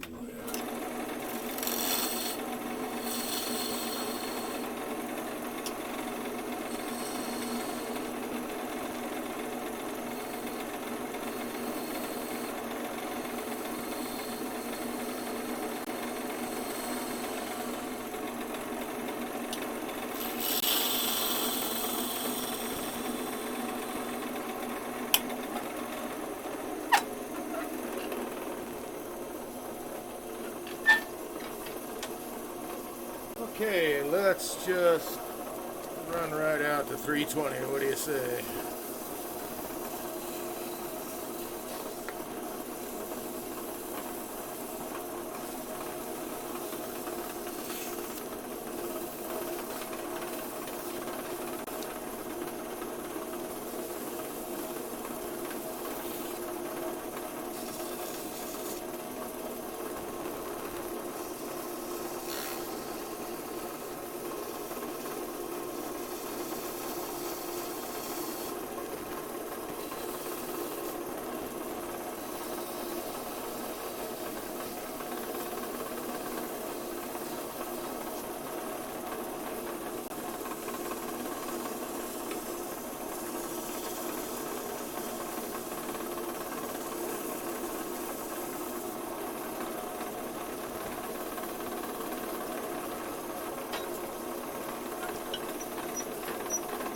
Hey, get over here.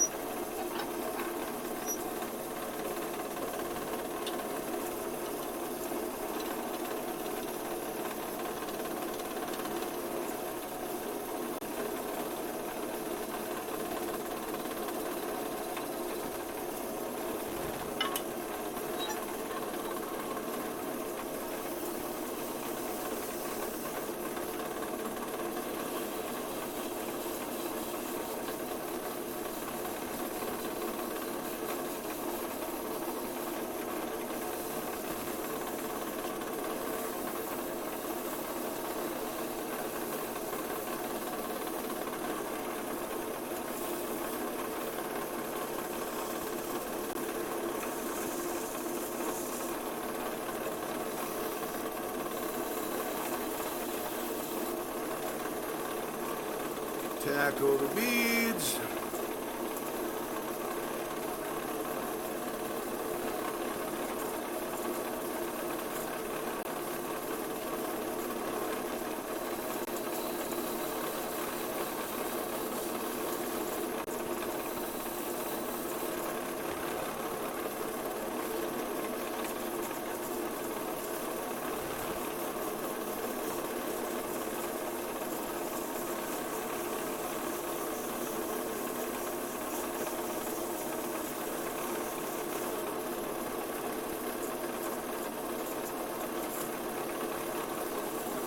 Just not using a lot of pressure with the abrasive, but I don't really need to. For one, Purple Heart is, I don't know, it's softer than maple, let's put it that way. At least I think so. But the surface I left behind before I started left me in a position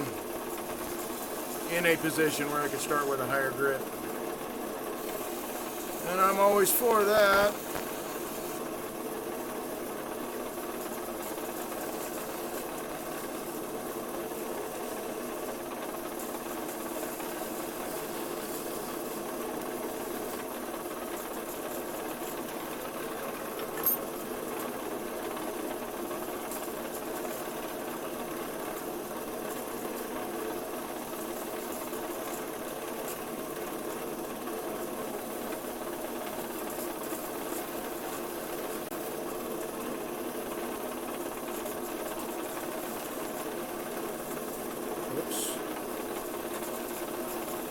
I just left a tool market I was trying to get rid of. Alright, now that that is set, we need to shine this baby up. So we're going with the wax. I could swear it sounds like it's raining outside, but not real heavy. I don't know at the moment.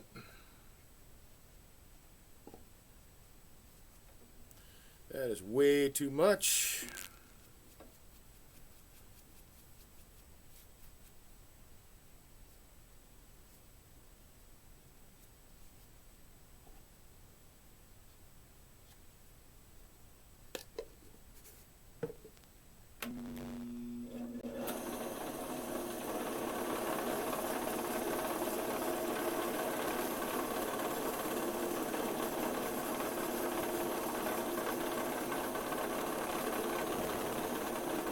So I want to stay off of the bottom of this piece because I'm going to glue it. I don't want wax interfering with the glue bond.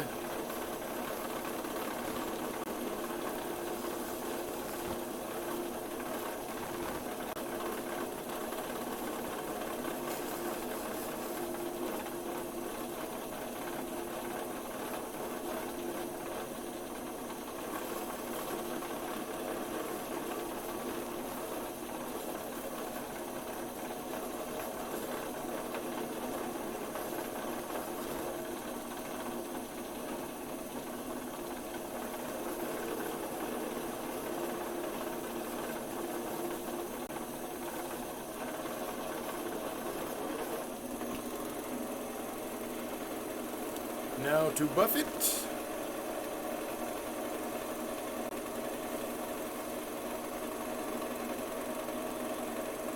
So Purple Heart is one of those woods that will heat check on you.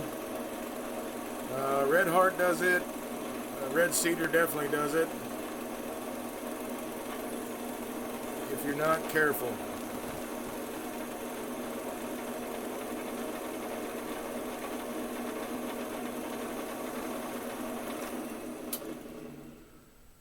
Yeah, that really brought that color out. That's lovely. Set that guy aside for a sec because now we have to part it off. Let me get rid of my 1/4" tenon guide. Some people call it a open-end wrench. But I think they are mistaken.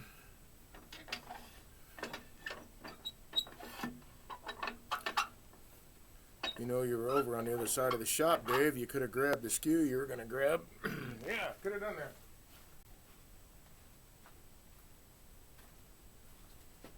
Grab this guy because I put a burr on the other one yesterday. And I haven't addressed that today either. This will work just fine.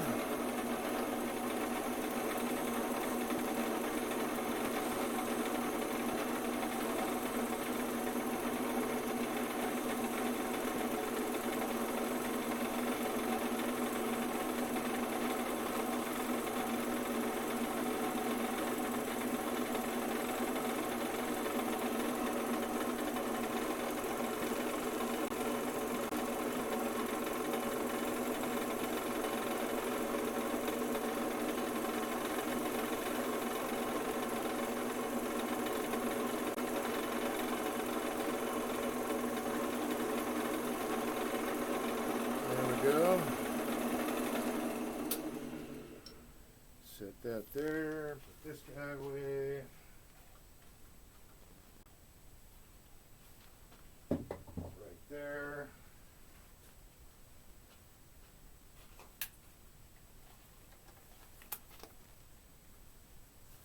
Let's see, let's bring this guy over.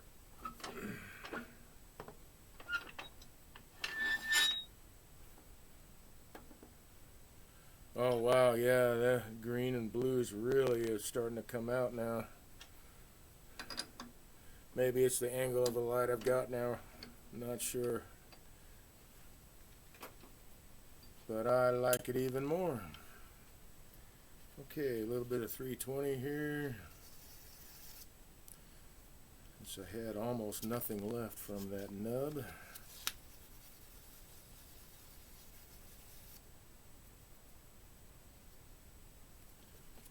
And this guy would be helpful.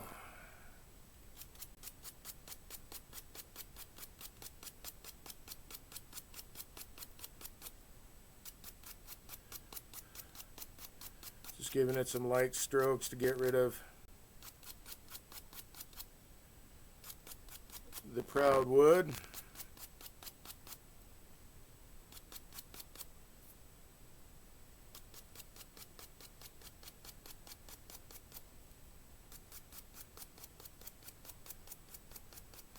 Blend the shape together a little bit better. There we go. Bring this guy back. Ha! I got some purple dye off the, or purple coloring anyway, off the purple heartwood. I've never seen that before.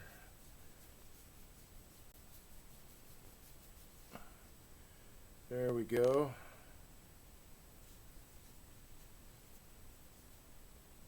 You know, I don't know, man. Maybe I don't think I'm making shit up. I think that turning is so much more enjoyable with the, tool handling skills, the practice. It's just so much more enjoyable because things turn out more often than they don't. That, I think, that might be a little small. We may have to turn another one. That might be a little small.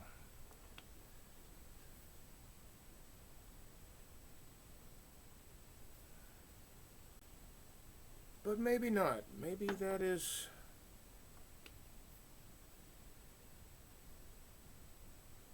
I'm going to have to think about that. Maybe I should turn another handle just... I like the purple that it goes with this, and I'm sure the red would too. The red heart would also, but I like the purple going with that. Is that too small? Yeah, I don't know. I think that looks like it could be a little taller. I like the handle. It's a completed handle, so I have that for other things. Let me grab that other piece of, what time are we looking at? 10:17. Cool. Oh my gosh, we're getting hit again. Getting hit again with likely harassers that are being automatically restricted. I don't know, man. What do you guys think? Oh, that's the wrong angle. Let's do that. There we go. I think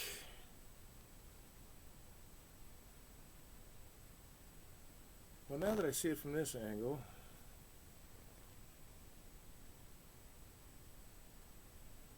maybe it needs to be a little bit bigger.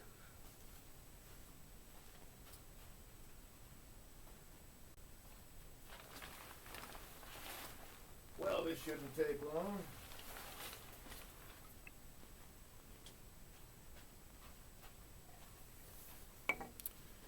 So let's see about turning another one real quick.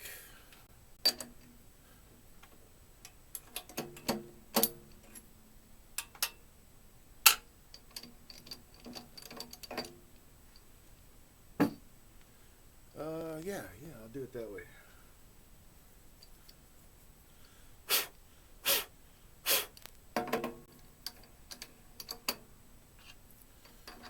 I'm going to sit this in a chuck.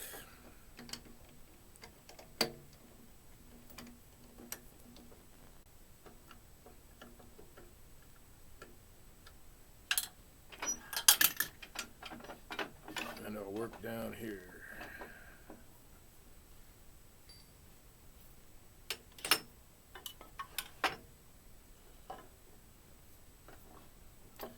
Well, I guess now would be the time to adjust my tool rest.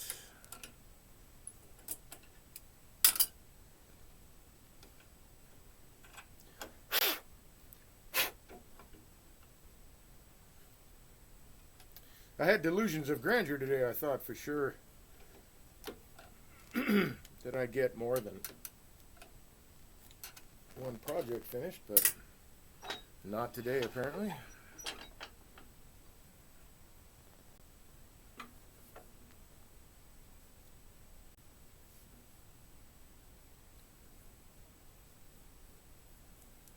That's really close, so I'll go with that.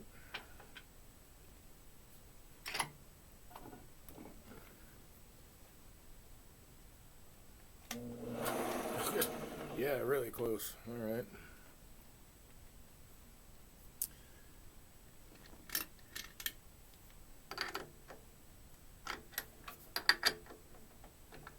Okay.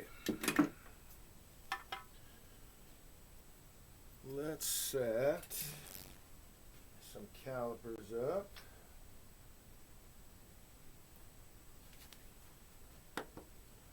For that. Mounting surface, there we go.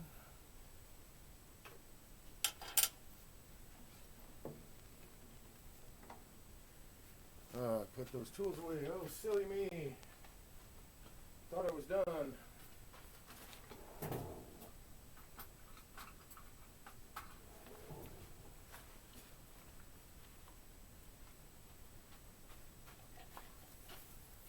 All right.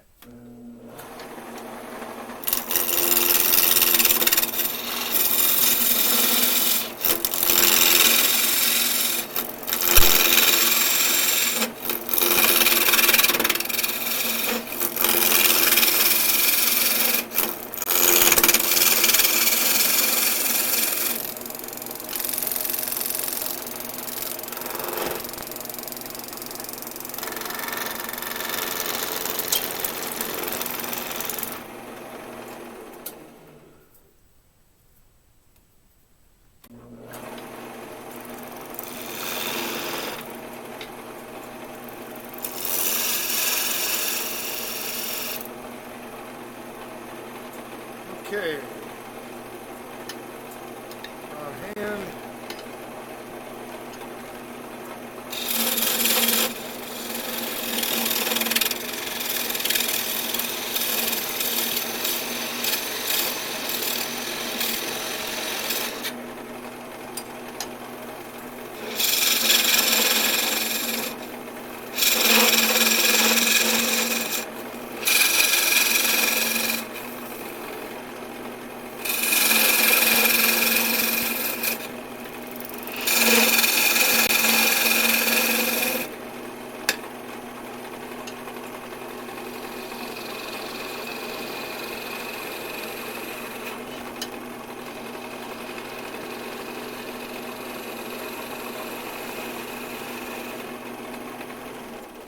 Now, will that be tall enough?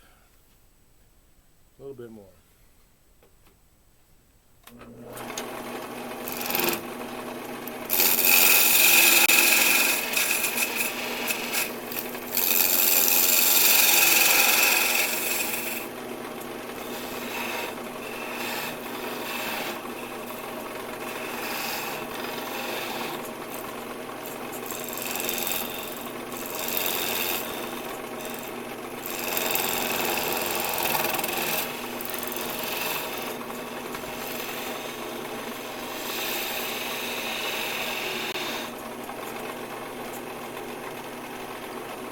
Alrighty then.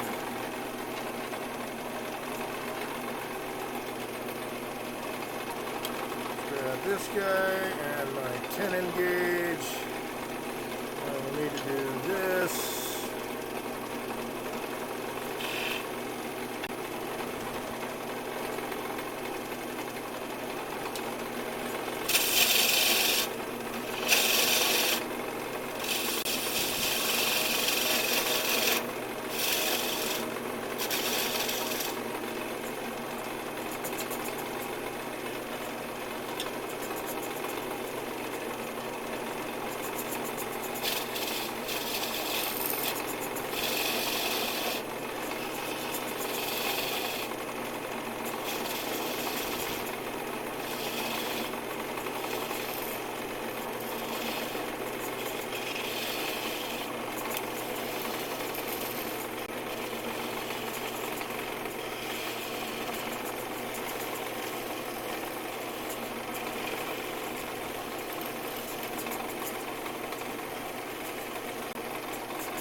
concave on the bottom.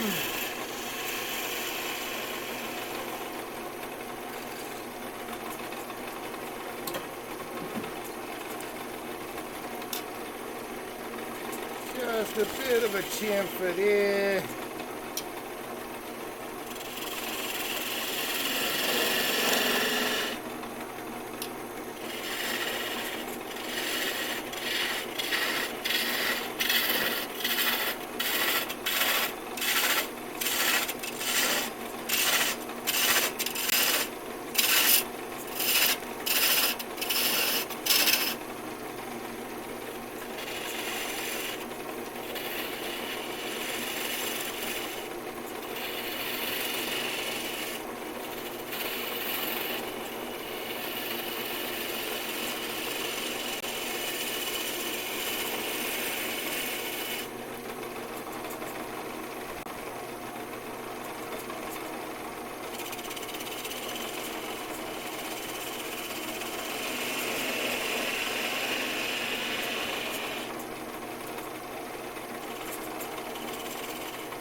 Gotta use the skew, right?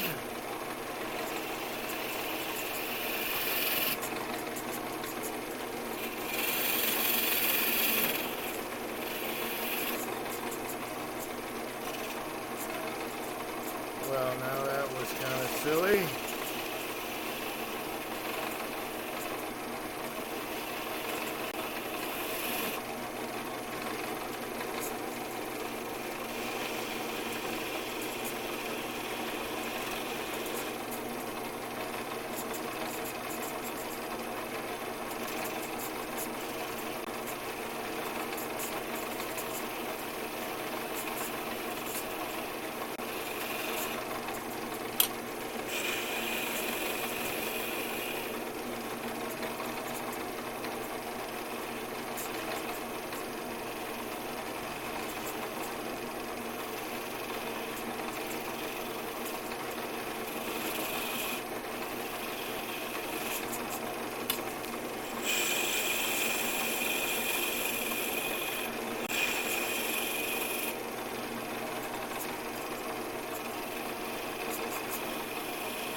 So basically just working on recreating the motif of the last handle.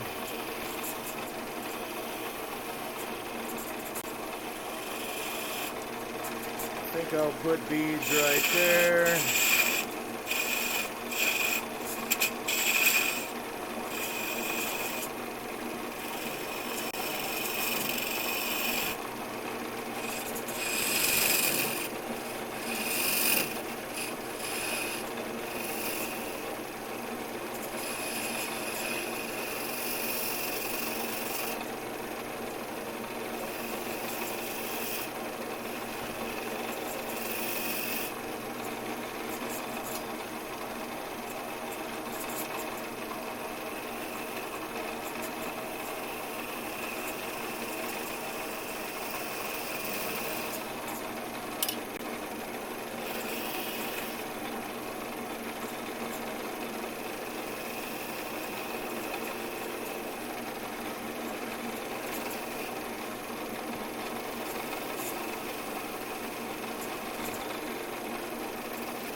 let's see.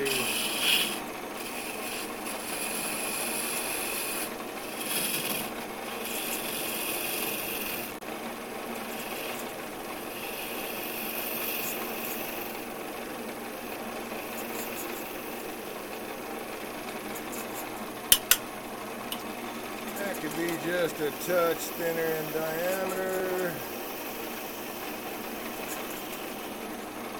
There we go.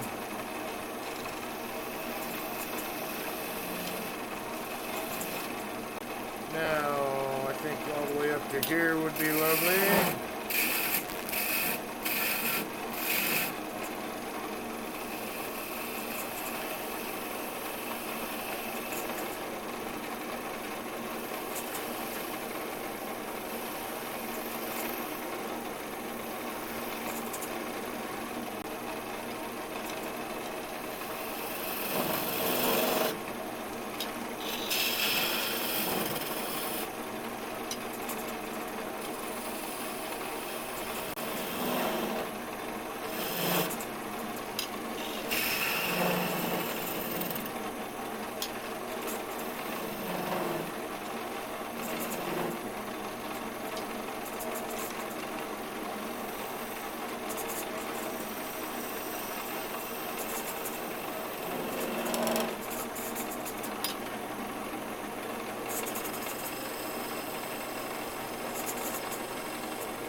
See, let's go ahead and roll that over.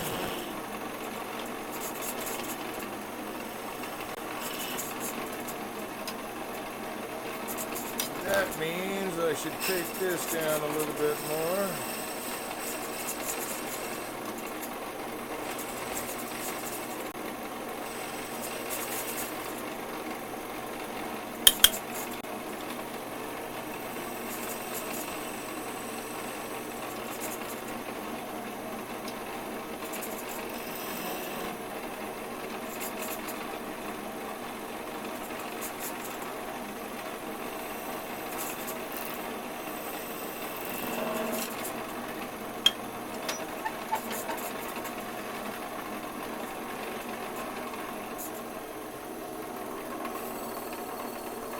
Okay, sand this guy.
Just going with 320 here.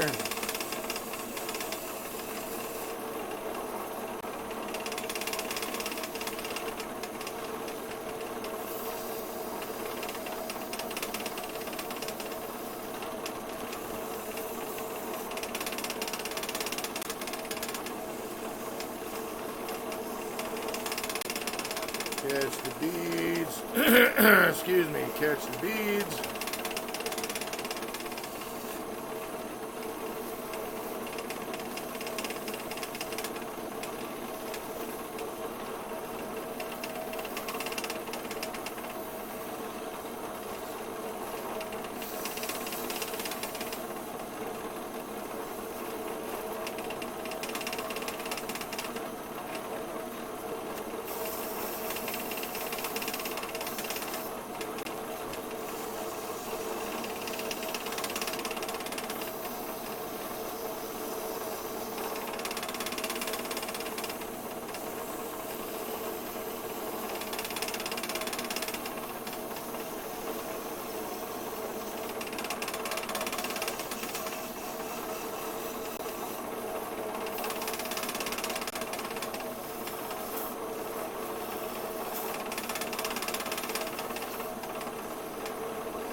Okay, time to add some wax.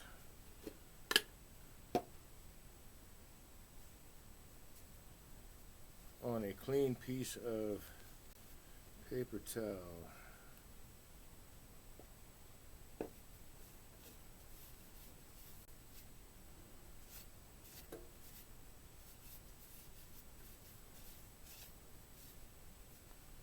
It almost looks red.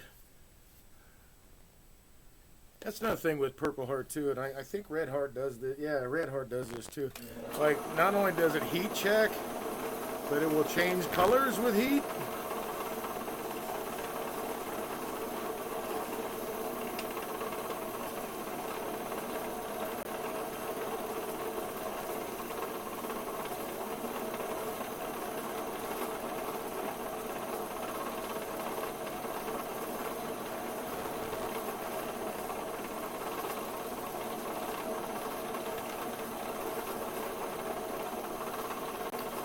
And then after a while, I've seen it where I've done, you know, some polishing with Purple Heart, and it turns red.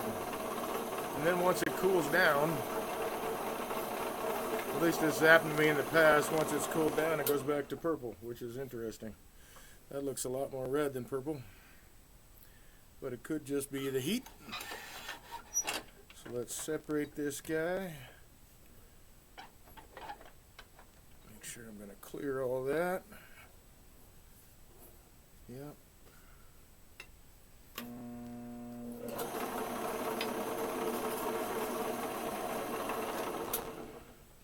I forgot the buffing part, man.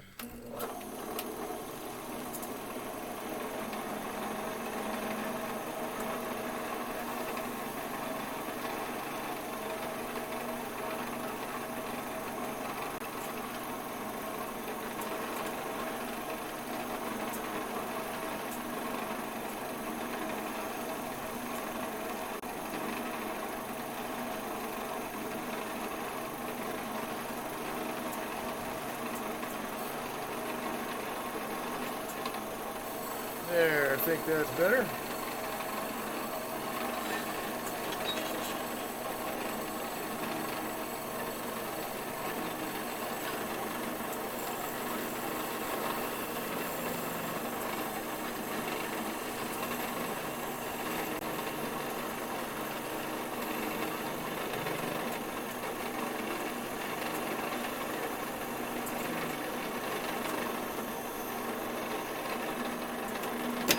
Hello.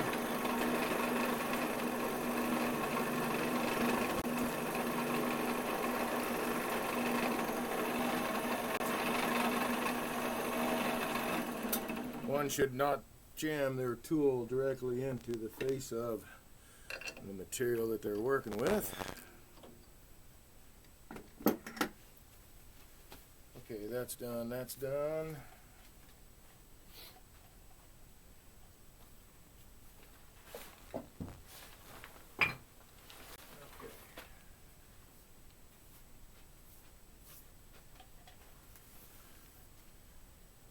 And a little bit of sanding on this guy, not much though.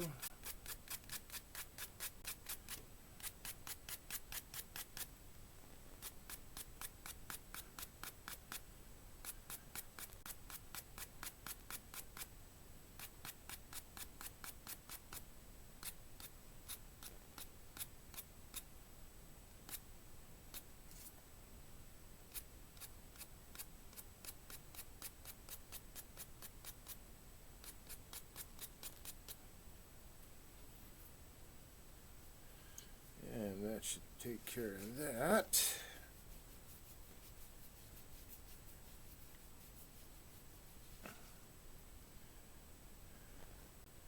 Lovely.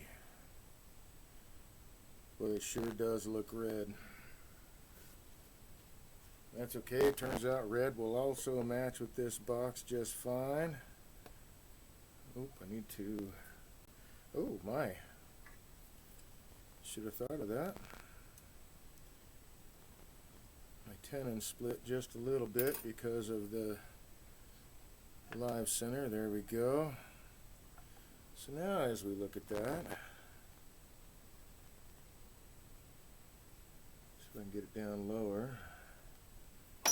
Let's just move this guy out of the way. Okay, that looks better to me. Yep, a little bit taller handle is what it needed. So now I can join the two, and it is a finished, well, nope, it's not finished yet. Let's not get ahead of ourselves. I want to dye the inside red, orange, red or orange, or both. So I'm going to do that really quick, and then the piece will be done. Other than gluing the handle to the lid, which is awesome.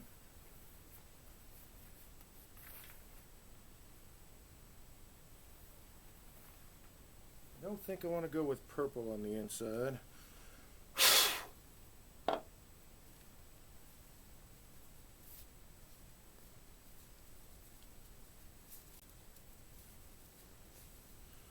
was the inside of the glove. No glove, no love.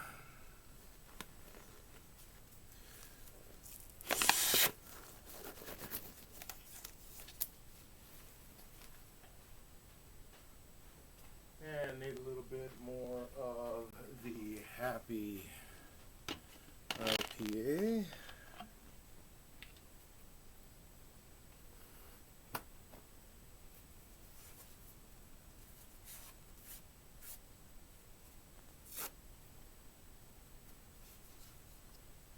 And here we go.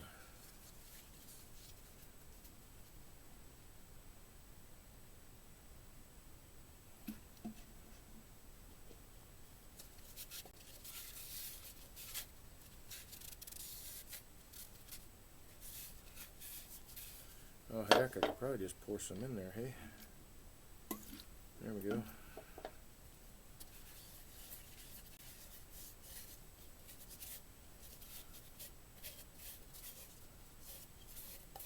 That works much better.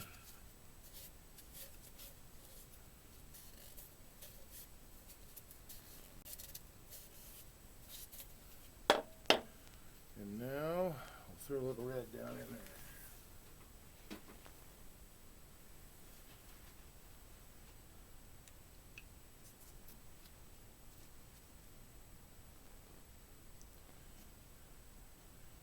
Hopefully before the IPA bleeds off.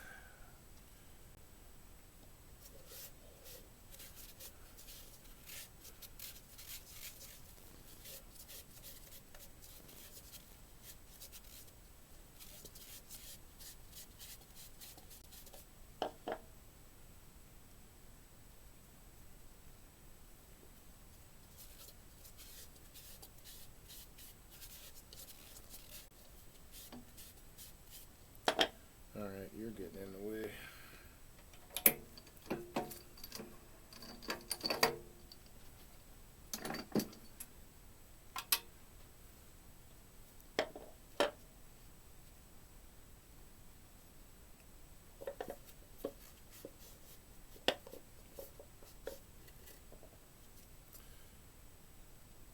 Da da da da da da. This is kind of fun, man. That really does look like blood, though. Boy, is that red.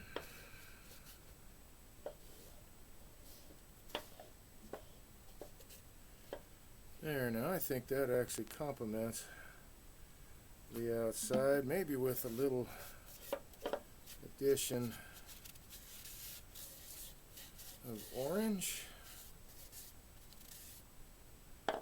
So let's do the inside of the lid really quick.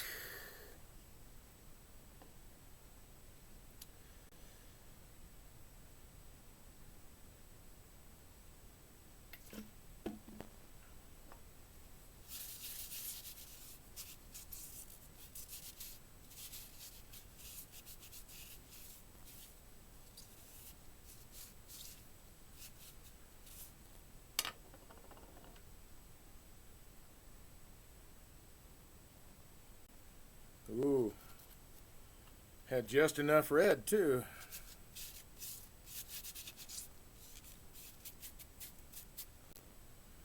And then we'll grab some orange. So that guy's toast.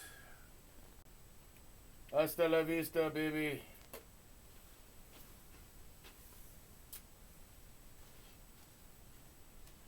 And some orange. Let's use this side.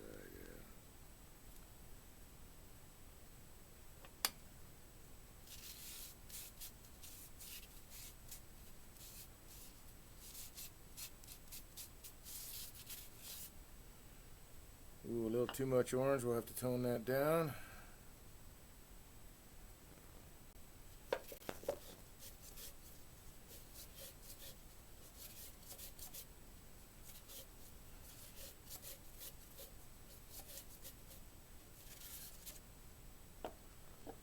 Maybe. Well, that I got to tone down.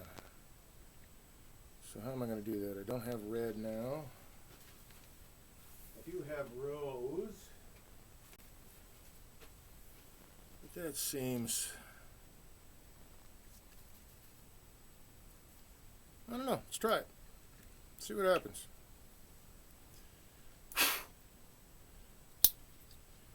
I'm your huckleberry, right? There we go. Of course, make more mess, because that's what I do.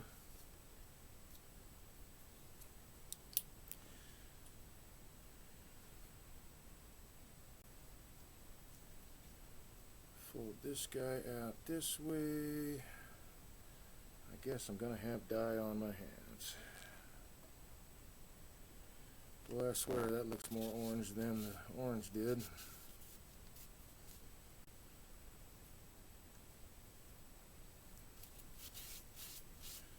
Oh, but that helped. That helped quite a bit.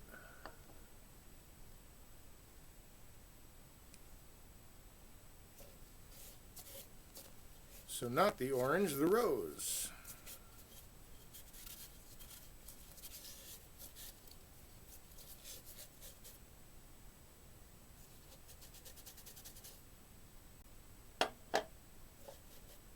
Cool. There we are. Whoops.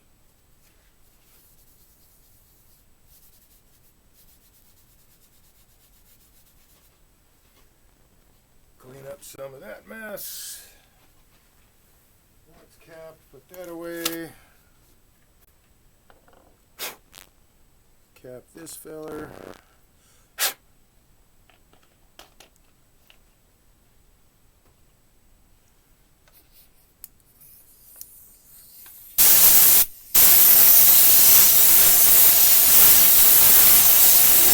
Whoops, forgot about that.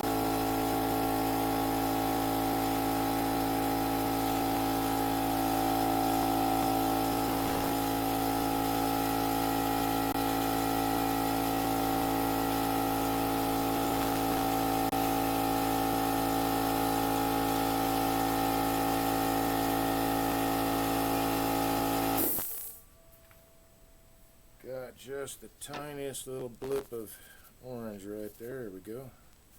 That's gone. Wow, the yellows and the oranges have gotten into the open pores. That looks really cool, man. Alright, so there we are. And I think the red is really bringing out that... Can you see that alright? I think you can. How about this camera? Really bringing out that grain. If I can get this in the right orientation. Here, let's put it back here where there's light. How about that? Yeah, so that really brings that green out really nicely. And I think that is a nice addition. The inside being that color looks really cool. Different and unusual. And that, my friends, is a finished piece. So I'll save this handle for another project.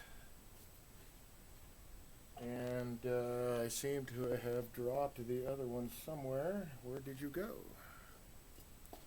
Where did I put you?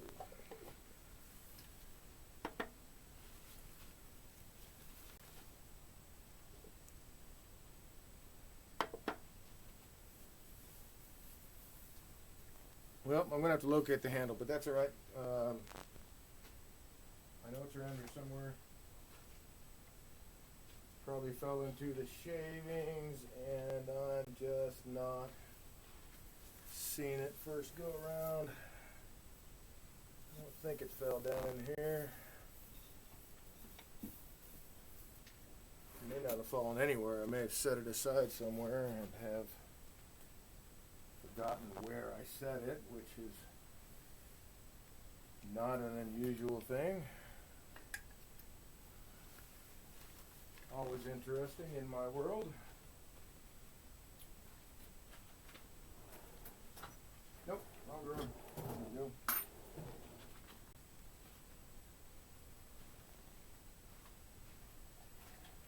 Yeah, I'll have to locate that guy. All right, so we're looking at 10 minutes to go. I'll throw this out there. This is always a live and interactive deal. And I see there's dust on the camera. So you should hopefully feel free to put comments or questions in chat, as Wiley, Smiley, Kylie, and TC Schmo have done. My name again is Dave, and I'm a woodturner.